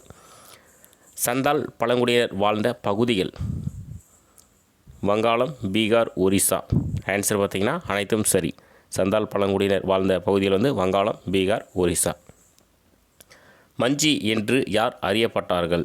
யார் அப்படின்னா சந்தால்கள். மஞ்சி என்று யார் அறியப்பட்டார்கள்? சந்தால்கள். தங்களின் தாய் மண்ணில் இருந்து துரத்தப்பட்ட சந்தால்கள் ராஜமகால் குன்றுகளை சுற்றியுள்ள பகுதிகளை திருத்தி அதை டேஸ் என்று அழைத்தார்கள். ஆன்சர் வந்து டாமின் ஈகோ, அதாவது தமிழில் சந்தால்களின் நிலம் என்று பொருள். ஆன்சர் வந்து இரண்டும் சரி. தங்களின் தாய் மண்ணிலிருந்து துரத்தப்பட்ட சந்தால்கள் ராஜமகால் குன்றுகளை சுற்றியுள்ள பகுதிகளை திருத்தி அதை டாமின் ஈகோ என்று அழைத்தார்கள். தமிழில் சந்தால்களின் நிலம் என்று பொருள். 205வது கொஷின், கூற்று 1. கூற்று 1, சந்தால்கள் தமது கிளர்ச்சி தம்மை ஒடுக்குபவர்களான ஜமீன்தார்கள், வட்டி கடைக்காரர்கள், அரசாங்கம் ஆகிய 3 தரப்பினரின் புனிதமற்ற கூட்டுக்கு எதிரானது என்று அவர்கள் குறிப்பிட்டார்கள். கூற்று 2, மகேஷ்பூர் போரில் மஞ்சியில் பெரும்பாலானவர்கள் சிவப்பு நிற உடையை அணிந்திருந்தார்கள். பின்னாட்களில் இது அதிகாரத்திற்கு உரிமை கோரும் அடையாளத்துக்கான ஆடை ஆனது. ஆன்சர் பார்த்திங்கன்னா கூற்று 1, 2 ரெண்டுமே வந்து சரி. சந்தால்கள் தமது கிளர்ச்சி தம்மை ஒடுக்குபவர்களான ஜமீன்தார்கள், வட்டி கடைக்காரர்கள், அரசாங்கம் ஆகிய 3 தரப்பினரின் புனிதமற்ற கூட்டுக்கு எதிரானது என்று அவர்கள் குறிப்பிட்டார்கள். கூற்று 2, மகேஷ்பூர் போரில் மஞ்சியில் பெரும்பாலானவர்கள் சிவப்பு நிற உடையை அணிந்திருந்தார்கள். பின்னாட்களில் இது அதிகாரத்திற்கு உரிமை கோரும் அடையாளத்துக்கான ஆடையானது. சந்தால் கிளர்ச்சி முதல் வாரத்தில் 10 பேர் அடங்கிய ஒரு குழு டேஸ் எனும் கிராமத்தை தாக்கி தீக்கிரையாக்கியது. ஆன்சர் பார்த்திங்கன்னா மோங்கபர்ரா. சந்தால் கிளர்ச்சி முதல் வாரத்தில் 10 பேர் அடங்கிய ஒரு குழு மோங்கபர்ரா எனும் கிராமத்தை தாக்கி தீக்கிரையாக்கியது. தொடக்கத்தில் சந்தால்களின் தலைவராக இருந்தவர் யார் அப்படின்னா சித்தோ. தொடக்கத்தில் சந்தால்களின் தலைவராக இருந்தவர் சித்தோ. சித்தோ கைது செய்யப்பட்ட பின்னர் யார் சந்தால் கிளர்ச்சியை நடத்தியது? யார் அப்படின்னா கானு. சித்தோ கைது செய்யப்பட்ட பின்னர் யார் சந்தால் கிளர்ச்சியை நடத்தியது? கானு. 209வது கொஷின், கூற்று 1, சந்தால் கிளர்ச்சியின் பிற்பகுதியில் விவசாயிகளும் சேர்ந்து கொண்டார்கள். கூற்று 2, ஆயிரக்கணக்கான விவசாயிகள் சார்லஸ் மசேக் அவுரி தொழிற்சாலையை தாக்கி கொள்ளையடித்தார்கள். ஆன்சர் பார்த்திங்கன்னா கூற்று 1 மற்றும் 2 சரி. சந்தால் கிளர்ச்சியின் பிற்பகுதியில் விவசாயிகளும் சேர்ந்து கொண்டார்கள். ஆயிரக்கணக்கான விவசாயிகள் சார்லஸ் மசேக் அவுரி தொழிற்சாலையை தாக்கி கொள்ளையடித்தார்கள். முண்டாக்களின் கிளர்ச்சியை வழிநடத்தியவர் யார் அப்படின்னா பிர்சா முண்டா. இந்த முண்டா கிளர்ச்சியை வந்து ஊழ்குழன் கிளர்ச்சி அப்படின்னு சொல்லுவாங்க. ஸோ முண்டாக்களின் கிளர்ச்சியை வழிநடத்தியவர் வந்து பிர்சா முண்டா. முண்டா கிளர்ச்சி எப்போது நடைபெற்றது? 1899 1900. முண்டா கிளர்ச்சி நடைபெற்றது 1899 1900. முண்டாக்கள் டேஸ் பகுதியில் முக்கியத்துவம் வாய்ந்த பழங்குடிகள் ஆவர். எந்த பகுதி அப்படின்னா பீகார். முண்டாக்கள் பீகார் பகுதியில் முக்கியத்துவம் வாய்ந்த பழங்குடிகள் ஆவர். 213 கூற்று 1, ஆங்கிலேயரின் ஆட்சியில் முண்டாக்களின் பொதுநில உரிமை முறை அளிக்கப்பட்டது. கூற்று 2, முண்டாக்களுக்கு சொந்தமான நிலங்களை ஜாகிர்தார்களும் திக்காடர்களும் வட்டிக்காரர்களும் பறித்து கொண்டனர். ஸோ ஆன்சர் பார்த்திங்கன்னா ரெண்டுமே சரி. கூற்று 1 மற்றும் 2 சரி. ஆங்கிலேயரின் ஆட்சியில் முண்டாக்களின் பொதுநில உரிமை முறை அளிக்கப்பட்டது. முண்டாக்களுக்கு சொந்தமான நிலங்களை ஜாகிர்தார்களும் திக்காடர்களும் அதாவது பெரும் விவசாயிகள், திக்காடர்கள்னால் பெரும் விவசாயிகள், வட்டிக்காரர்களும் பறித்து கொண்டனர். பிர்சா முண்டா குத்தகைக்கு பயிரிடும் விவசாயிகள் குடும்பத்தில் எந்த ஆண்டு பிறந்தார்? 1874. பிர்சா முண்டா குத்தகைக்கு பயிரிடும் விவசாய குடும்பத்தில் எந்த ஆண்டு பிறந்தார்? 1874. ஆங்கிலேயரை விரட்டிவிட்டு முண்டாக்களின் ஆட்சியை நிறுவ வந்த புனித தூதர் என தன்னை அழைத்து கொண்டவர் யார் அப்படின்னா பிர்சா முண்டா. ஆங்கிலேயரை விரட்டிவிட்டு முண்டாக்களின் ஆட்சியை நிறுவ வந்த புனித தூதர் என தன்னை அழைத்து கொண்டவர் வந்து பிர்சா முண்டா. பழங்குடிகளின் நிலங்களை பழங்குடி அல்லாதோர் ஆக்கிரமிப்பதை யாரின் தலைமையில் முண்டாக்கள் எதிர்த்தார்கள்? யார் அப்படின்னா பிர்சா முண்டா. பழங்குடிகளின் நிலங்களை பழங்குடி அல்லாதோர் ஆக்கிரமிப்பதை யாரின் தலைமையில் முண்டாக்கள் எதிர்த்தார்கள்? பிர்சா முண்டா. முண்டா இனத்தை சேர்ந்த விவசாயிகள் ஜமீன்தாரர்களுக்கு வாடகை செலுத்த வேண்டாம் என்று வலியுறுத்தியவர் யார்? யார் அப்படின்னா பிர்சா முண்டா. முண்டா இனத்தை சேர்ந்த விவசாயிகள் ஜமீன்தாரர்களுக்கு வாடகை செலுத்த வேண்டாம் என்று வலியுறுத்தியவர் வந்து பிர்சா முண்டா. பிர்சா முண்டா டேஸ் பகுதியில் கிளர்ச்சியை துவக்கினார்? எந்த பகுதி அப்படின்னா சோட்டா நாக்பூர். பிர்சா முண்டா சோட்டா நாக்பூர் பகுதியில் கிளர்ச்சியை துவக்கினார். எந்த இடத்தில் முண்டா சமூகத்தை சேர்ந்த பெண்கள் கண்மூடித்தனமாக கொல்லப்பட்டார்கள்? எந்த இடம் அப்படின்னா சாயில் ரகப். Option B. சாயில் ரகப் என்ற இடத்தில் முண்டா சமூகத்தை சேர்ந்த பெண்கள் கண்மூடித்தனமாக கொல்லப்பட்டார்கள். எந்த சிறையில் அடைக்கப்பட்ட பிர்சா 1900 ஆண்டு ஜூன் 9ஆம் நாளில் தியாகியானார்? எந்த சிறை அப்படின்னா ராஞ்சி. ராஞ்சி சிறையில் அடைக்கப்பட்ட பிர்சா 1900ஆம் ஆண்டு ஜூன் 9ஆம் நாளில் தியாகியானார், அதாவது மறைந்து விட்டார். 221வது கொஷின். 1857ஆம் பெரும் கிளர்ச்சியை ஆங்கிலேய ஏகாதிபத்திய வரலாற்று ஆசிரியர்கள் டேஸ் என்று கூறுகின்றனர்? என்ன அப்படின்னா இராணுவ கழகம். இதில் எக்ஸாம்பிள் கேட்டிருக்காங்க. 1857ஆம் ஆண்டு பெரும் கிளர்ச்சி ஆங்கில ஏகாதிபத்திய வரலாற்று ஆசிரியர்கள் இராணுவ கழகம் என்று கூறுகின்றனர். வங்காளப்படையின் உருவாக்கம் எனும் சிறு ஏட்டில் ஒரு இராணுவ வீரர்களின் கழகம் விரைவாக தனது குணாதிசயத்தை மாற்றிக்கொண்டு தேசிய எழுச்சியாக மாறியது என்று குறிப்பிட்டவர் யார் அப்படின்னா கர்னல் மல்லீசன். வங்காளப்படையின் உருவாக்கம் எனும் சிறு ஏட்டில் ஒரு இராணுவ வீரர்களின் கழகம் விரைவாக தனது குணாதிசயத்தை மாற்றிக்கொண்டு தேசிய எழுச்சியாக மாறியது என்று குறிப்பிட்டவர் கர்னல் மல்லீசன். எந்த வரலாற்று அறிஞர் 1857 பெரும் கிளர்ச்சி காரணமாக செயல்பட்ட பல விஷயங்களை முன்வைக்கிறார்? யார் அப்படின்னா கீன் வரலாற்று அறிஞர் 1857 பெரும் கிளர்ச்சி காரணமாக செயல்பட்ட பல விஷயங்களை முன்வைக்கிறார். 1857 பெரும் கிளர்ச்சியை பெருமளவில் உண்மையான விடுதலை போராட்டம் என விளக்கியுள்ளார். யார் அப்படின்னா எட்வர்ட் ஜான் தாம்சன்.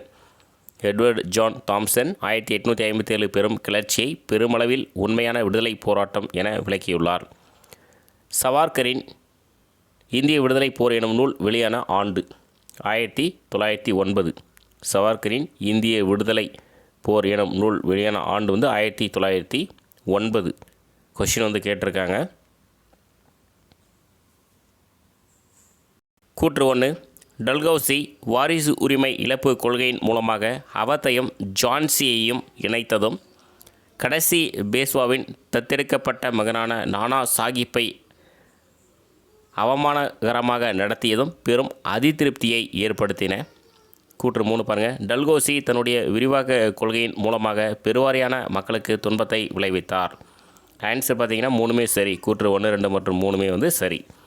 டல்கௌசி வாரிசு உரிமை இழப்பு கொள்கையின் மூலமாக அவத்தையும் ஜான்சியையும் இணைத்ததும் கடைசி பேஷ்வாவின் தத்தெடுக்கப்பட்ட மகனான நானா சாஹிப்பை அவமானகரமாக நடத்தியதும் பெரும் அதிருப்தியை ஏற்படுத்தின.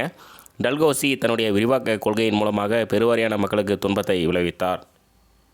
முறையான உரிமம் இல்லாமல் குத்தகை இல்லாத நிலங்கள் வைத்திருப்போர் பற்றி விசாரிக்க எந்த ஆண்டு பம்பாய் அரசு அமைத்த இனாம் கமிஷன் அமைத்தது? ஆன்சர் வந்து 1852. முறையான உரிமம் இல்லாமல் குத்தகை இல்லாத நிலங்கள் வைத்திருப்போர் பற்றி விசாரிக்க 1852ஆம் ஆண்டு பம்பாய் அரசு இனாம் கமிஷன் அமைத்தது. நீதிமன்றங்களில் பொதுப்பணி தேர்வுகளில் எந்த மொழியின் பயன்பாடு ஒழிக்கப்பட்டது? அரசு பணியில் முஸ்லிம்கள் சேர்வதற்கான வாய்ப்புகளை குறைத்தது. எந்த மொழினா பாரசீகம். நீதிமன்றங்களில் பொதுப்பணி தேர்வுகளில் எந்த மொழியின் பயன்பாடு ஒழிக்கப்பட்டது? அரசு பணியில் முஸ்லிம்கள் சேர்வதற்கான வாய்ப்புகளை குறைத்தது. ஆன்சர் வந்து பாரசீகம். 2ஆம் ஆண்டு சட்டமானது வங்காளப்படையில் உயர் ஜாதியினரும் சேர்ந்து கொள்ள வழிவகை செய்தது. ஆன்சர் வந்து 1856. 1856ஆம் ஆண்டு சட்டமானது வங்காள படையில் உயர் ஜாதியினரும் சேர்ந்து கொள்ள வழிவகை செய்தது. டேஸில் இயற்றப்பட்ட லோசி சட்டம் கிறிஸ்தவர்களாக மதம் மாறியவர்களுக்கு மூதாதையரின் சொத்துக்களில் உரிய பங்கினை பெறும் உரிமையை அளித்தது. ஆன்சர் வந்து 1850. 1850இல் இயற்றப்பட்ட லோசி சட்டம் கிறிஸ்தவர்களாக மதம் மாறியவர்களுக்கு மூதாதையரின் சொத்துக்களில் உரிய பங்கினை பெறும் உரிமையை அளித்தது.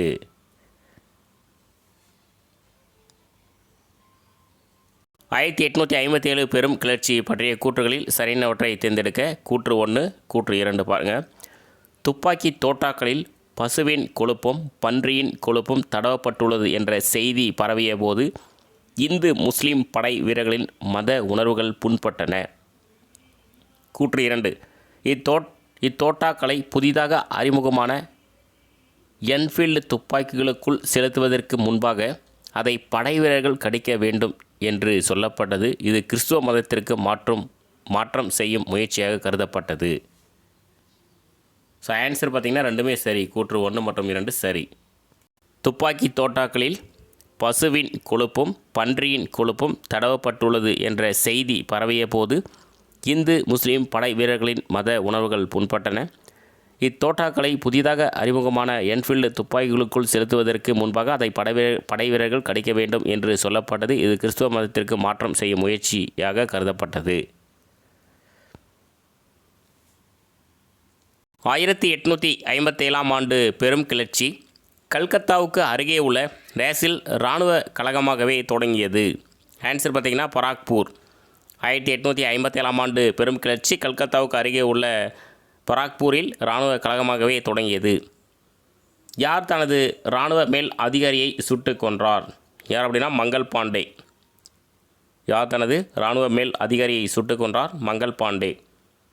மீரட் நகரில் தோட்டாக்களை பெற வேண்டிய 90 வீரர்களில் டேஸ் பேர் மட்டுமே உத்தரவுக்கு அடிபணிந்தனர்.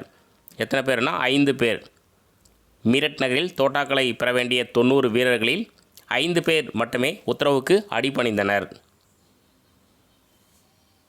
1857ஆம் ஆண்டு கிளர்ச்சியின் போது கிளர்ச்சியாளர்கள் டேஸை பேரரசராக பிரகடனம் செய்தனர். யார் அப்படின்னா 2ஆம் பகதூர் ஷா. 1857ஆம் ஆண்டு கிளர்ச்சியின் போது கிளர்ச்சியாளர்கள் 2ஆம் பகதூர் ஷாவை பேரரசராக பிரகடனம் செய்தனர். யார் தன்னை பேரரசுடைய வைஸ்ராயாக அறிவித்து கொண்டார்? யார் அப்படின்னா கான் பகதூர் கான். யார் தன்னை பேரரசுடைய வைஸ்ராயாக அறிவித்து கொண்டார்? கான் பகதூர் கான். கான்பூரில் யார் கிளர்ச்சிக்கு தலைமை தாங்கினார்? ஆன்சர் பார்த்தீங்கன்னா நானா சாஹிப். கான்பூரில் யார் கிளர்ச்சிக்கு தலைமை தாங்கினார்? நானா சாஹிப். ஆங்கிலேயரால் அனுப்பப்பட்ட தளபதி ஹென்றி ஹேவ்லக் கான்பூர் படுகொலைக்கு மறுநாளே யாரை தோற்கடித்தார்? ஆன்சர் வந்து நானா சாஹிப். ஆங்கிலேயரால் அனுப்பப்பட்ட தளபதி ஹென்றி ஹேவ்லக் கான்பூர் படுகொலைக்கு மறுநாளே நானா சாஹிப்பை தோற்கடித்தார். கான்பூர் படுகொலையில் சம்பந்தப்பட்ட அனைவரையும் கொடூரமான பழிவாங்கும் நடவடிக்கையில் ஈடுபட்டவர் யார்? ஆன்சர் பார்த்திங்கன்னா நீல். கான்பூர் படுகொலையில் சம்பந்தப்பட்ட அனைவரையும் கொடூரமான பழிவாங்கும் நடவடிக்கையில் ஈடுபட்டவர் நீல். தாந்தியா தோபே கைப்பற்றிய கான்பூரை யாரால் விரைவிலேயே மீட்கப்பட்டது? ஆன்சர் வந்து காம்பெல். தாந்தியா தோபே கைப்பற்றிய கான்பூரை யாரால் விரைவிலேயே மீட்கப்பட்டது? காம்பெல். யாரால் பாதுகாக்கப்பட்ட லக்னோ ஆளுநர் மாளிகை கிளர்ச்சியாளர்களின் வசமானது? Henry Lawrence. ஹென்றி லாரன்ஸால் பாதுகாக்கப்பட்ட லக்னோ ஆளுநர் மாளிகை கிளர்ச்சியாளர்களின் வசமானது. 242 கூற்று 1. ஜூலை மாத இறுதியில் ஜான் லாரன்ஸால் தில்லிக்கு அனுப்பப்பட்ட ஜான் நிக்கல்சன் அதை கைப்பற்றுவதில் வெற்றி பெற்றார்.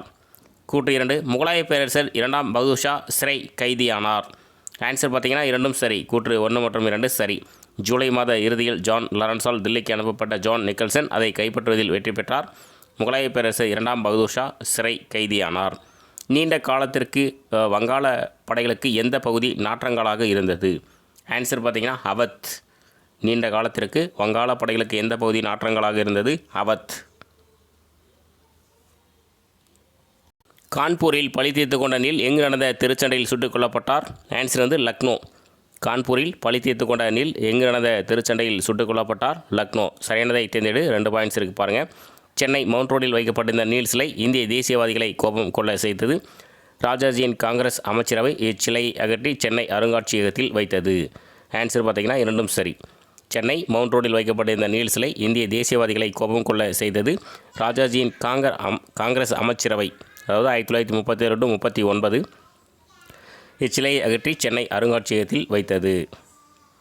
246. யார் ஏப்ரல் மாத தொடக்கத்தில் ஜான்சியை முற்றுகையிட்டு தாந்தியா தோபேயை தோற்கடித்தார்? யார் அப்படின்னா அக்ரோஸ்.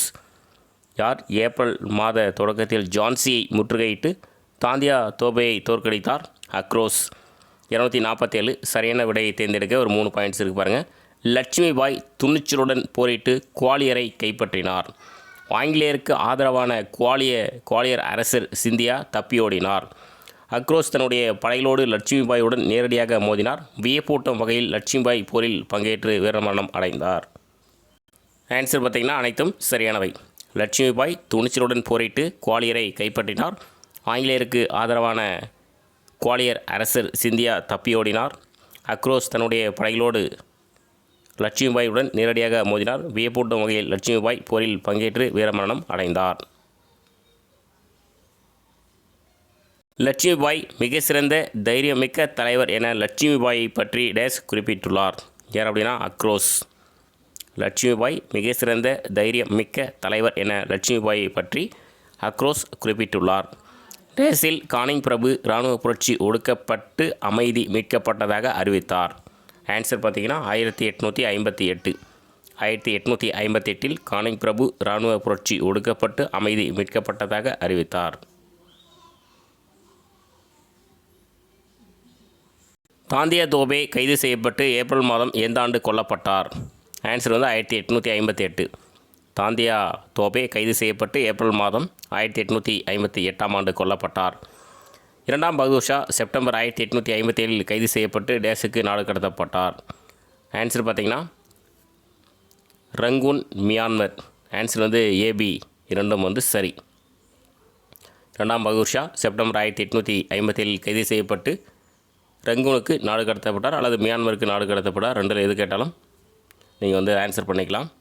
பர்மா அப்படின்னு கொடுத்தாலும் அதே தான். Myanmar, Burma, Rangoon. மியான்மருடைய தலைநகர் ரங்கூன். ஸோ ஆன்சர் பார்த்தீங்கன்னா ரங்கூன், மியான்மர், பர்மா. இதில் எது கேட்டாலும் நீங்கள் சரியாக ஆன்சர் பண்ணிடலாம். ஒன்று தான். 252 சரியானதை தேர்ந்தெடு. மொத்தமாக ஒரு 6 பாயிண்ட்ஸ் இருக்குது பாருங்கள். அலகாபாத்தில் 1858 நவம்பர் 1 அரசு தர்பார் கூட்டப்பட்டது. விக்டோரியா ராணி வெளியிட்ட பேரறிக்கை தர்பார் மண்டபத்தில் கானிங் பிரபுவால் வாசிக்கப்பட்டது. அவரே இந்தியாவின் கடைசி கவர்னர் ஜெனரலும் முதல் வைஸ்ராயும் ஆவார். இதெல்லாம் எக்ஸாம்பிள் கேட்டிருக்காங்க. இதன் பின்னர் இந்தியா ஆங்கிலேய முடியரசின் பெயரால் அரசு செயலர் மூலம் ஆளப்படும். இதன் பின்னர் வந்து இந்தியா ஆங்கிலேய முடியரசின் பெயரால் அரசு செயலர் மூலம் ஆளப்படும். 15 உறுப்பினர்கள் கொண்ட இந்திய கவுன்சில் எனும் அமைப்பு அரசு செயலருக்கு உதவி செய்யும். கிழக்கிந்திய கம்பெனியின் இயக்குனர் குழுவும் கட்டுப்பாட்டு குழுவும் உழைக்கப்பட்டன. ஆன்சர் பார்த்திங்கன்னா அனைத்தும் சரியானவை. இதில் இருக்கிற 6 பாயிண்ட்ஸுமே ரொம்ப முக்கியமானது. அலகாபாத்தில் 1858 நவம்பர் 1 அரசு தர்பார் கூட்டப்பட்டது. விக்டோரியா ராணி வெளியிட்ட பேரறிக்கை தர்பார் மண்டபத்தில் கானிங் பிரபுவால் வாசிக்கப்பட்டது. அவரே இந்தியாவின் கடைசி கவர்னர் ஜெனரலும் முதல் வைஸ்ராயும் ஆவார். இதன் பின்னர் இந்தியா ஆங்கிலேய முடியரசின் பெயரால் அரசு செயலர் மூலம் ஆளப்படும். 15 உறுப்பினர்கள் கொண்ட இந்திய கவுன்சில் என அமைப்பு அரசு செயலருக்கு உதவி செய்யும். கிழக்கிந்திய கம்பெனியின் இயக்குனர் குழுவும் கட்டுப்பாட்டு குழுவும் ஒழிக்கப்பட்டன. டேசாம் ஆண்டு சட்டமன்றம் ஐரோப்பியர்களை மட்டுமே உறுப்பினர்களாக கொண்டிருந்தது. ஆன்சர் வந்து 1853. 1853ஆம் ஆண்டு சட்டமன்றம் ஐரோப்பியர்களை மட்டுமே உறுப்பினர்களாக கொண்டிருந்தது. 254 டேஸில் அமைக்கப்படும் சட்டமன்றத்தில் இந்திய பிரதிநிதிகள் நியமிக்கப்படுவர் என கூறியது. எப்போனா 1861. 1861 அமைக்கப்படும் சட்டமன்றத்தில் இந்திய பிரதிநிதிகள் நியமிக்கப்படுவர் என கூறியது. ஸோ புக்கு இன்சைடு கொஷின் வந்து முடிஞ்சது. புக் பேக் கொஷின் வந்து பார்க்கலாம். உடையார் அரசர்களுக்கு எதிராக மராத்தியர்களை வெற்றிகரமாக கையாண்ட பின் டேஸ் உண்மையான அரசரானார். யார் அப்படின்னா ஐதர் அலி. உடையார் அரசர்களுக்கு எதிராக மராத்தியர்களை வெற்றிகரமாக கையாண்ட பின் ஐதர் அலி உண்மையான அரசரானார். திப்பு சுல்தான் டேஸ் பகுதிகளை கைப்பற்றியதால் 3ஆம் ஆங்கிலேய மைசூர் போர் தொடங்கியது. ஆன்சர் பார்த்திங்கன்னா கொடுங்கலூர். திப்பு சுல்தான் கொடுங்கலூர் பகுதிகளை கைப்பற்றியதால் 3ஆம் ஆங்கிலேய மைசூர் போர் தொடங்கியது. பாளையக்காரர் முறை முதலில் டேஸ் பேரரசால் நடைமுறைப்படுத்தப்பட்டது. ஆன்சர் பார்த்திங்கன்னா காகதிய பேரரசால். பாளையக்காரர் முறை முதலில் காகதிய பேரரசால் நடைமுறைப்படுத்தப்பட்டது. நெற்கட்டும் செவல், வாசுதேவ நல்லூர், பனையூர் ஆகிய புலித்தேவரின் 3 முக்கியமான கோட்டைகள் டேஸ் தன்னுடைய கட்டுப்பாட்டில் கொண்டு வந்தார். யார் அப்படின்னா யூசுப் கான். நெற்கட்டும் செவல், வாசுதேவ நல்லூர், பனையூர் ஆகிய புலித்தேவரின் 3 முக்கியமான கோட்டைகள் யூசுப் கான் தன்னுடைய கட்டுப்பாட்டில் கொண்டு வந்தார். வேலுநாச்சியார் டேஸ் அரசருடைய மகள். ஆன்சர் பார்த்திங்கன்னா ராமநாதபுர அரசருடைய மகள் தான் வேலுநாச்சியார். வீரபாண்டிய கட்டபொம்மன் தொடர்பான பிரச்சனைகளை தவறாக கையாண்டதால் பணிநீக்கம் செய்யப்பட்ட ஆங்கிலேய ஆட்சியாளர் டேஸ் ஆவார். யார் அப்படின்னா W.C. ஜாக்சன். வீரபாண்டிய கட்டபொம்மன் தொடர்பான பிரச்சனைகளை தவறாக கையாண்டதால் பணிநீக்கம் செய்யப்பட்ட ஆங்கிலேய ஆட்சியாளர் வந்து W.C. ஜாக்சன் ஆவார். 261 வேலூர் புரட்சிக்கு உடனடி காரணமாக அமைந்த நிகழ்வு எது அப்படின்னா புதிய தலைப்பாகை. வேலூர் புரட்சிக்கு உடனடி காரணமாக அமைந்த நிகழ்வு வந்து புதிய தலைப்பாகை. கோல் எழுச்சிக்கு காரணமானவர் டேஸ் ஆவார். ஆன்சர் பார்த்திங்கன்னா பின்த்ராய். கோல் எழுச்சிக்கு காரணமானவர் பின்த்ராய் ஆவார். 1857ஆம் ஆண்டு புரட்சியின் போது இந்தியாவின் கவர்னர் ஜெனரலாக இருந்தவர் யார் அப்படின்னா கானிங் பிரபு. 1857ஆம் ஆண்டு புரட்சியின் போது இந்தியாவின் கவர்னர் ஜெனரலாக இருந்தவர் வந்து கானிங் பிரபு. 1857ஆம் ஆண்டு புரட்சியின் போது நானா சாஹிப்பின் படைகளை தோற்கடித்தவர் யார்? ஆன்சர் வந்து மேஜர் ஜெனரல் ஓவ்லாக். ஆன்சர் வந்து ஆப்ஷன் பி. 1857ஆம் ஆண்டு புரட்சியின் போது நானா சாஹிப்பின் படைகளை தோற்கடித்தவர் வந்து மேஜர் ஜெனரல் ஓவ்லாக். 265 சரியான கூற்றினை தேர்வு செய்க. பாருங்கள். வாரன் ஹேஸ்டிங்ஸ் திப்பு சுல்தானை பழிவாங்கும் நோக்கில் அணுகினார்.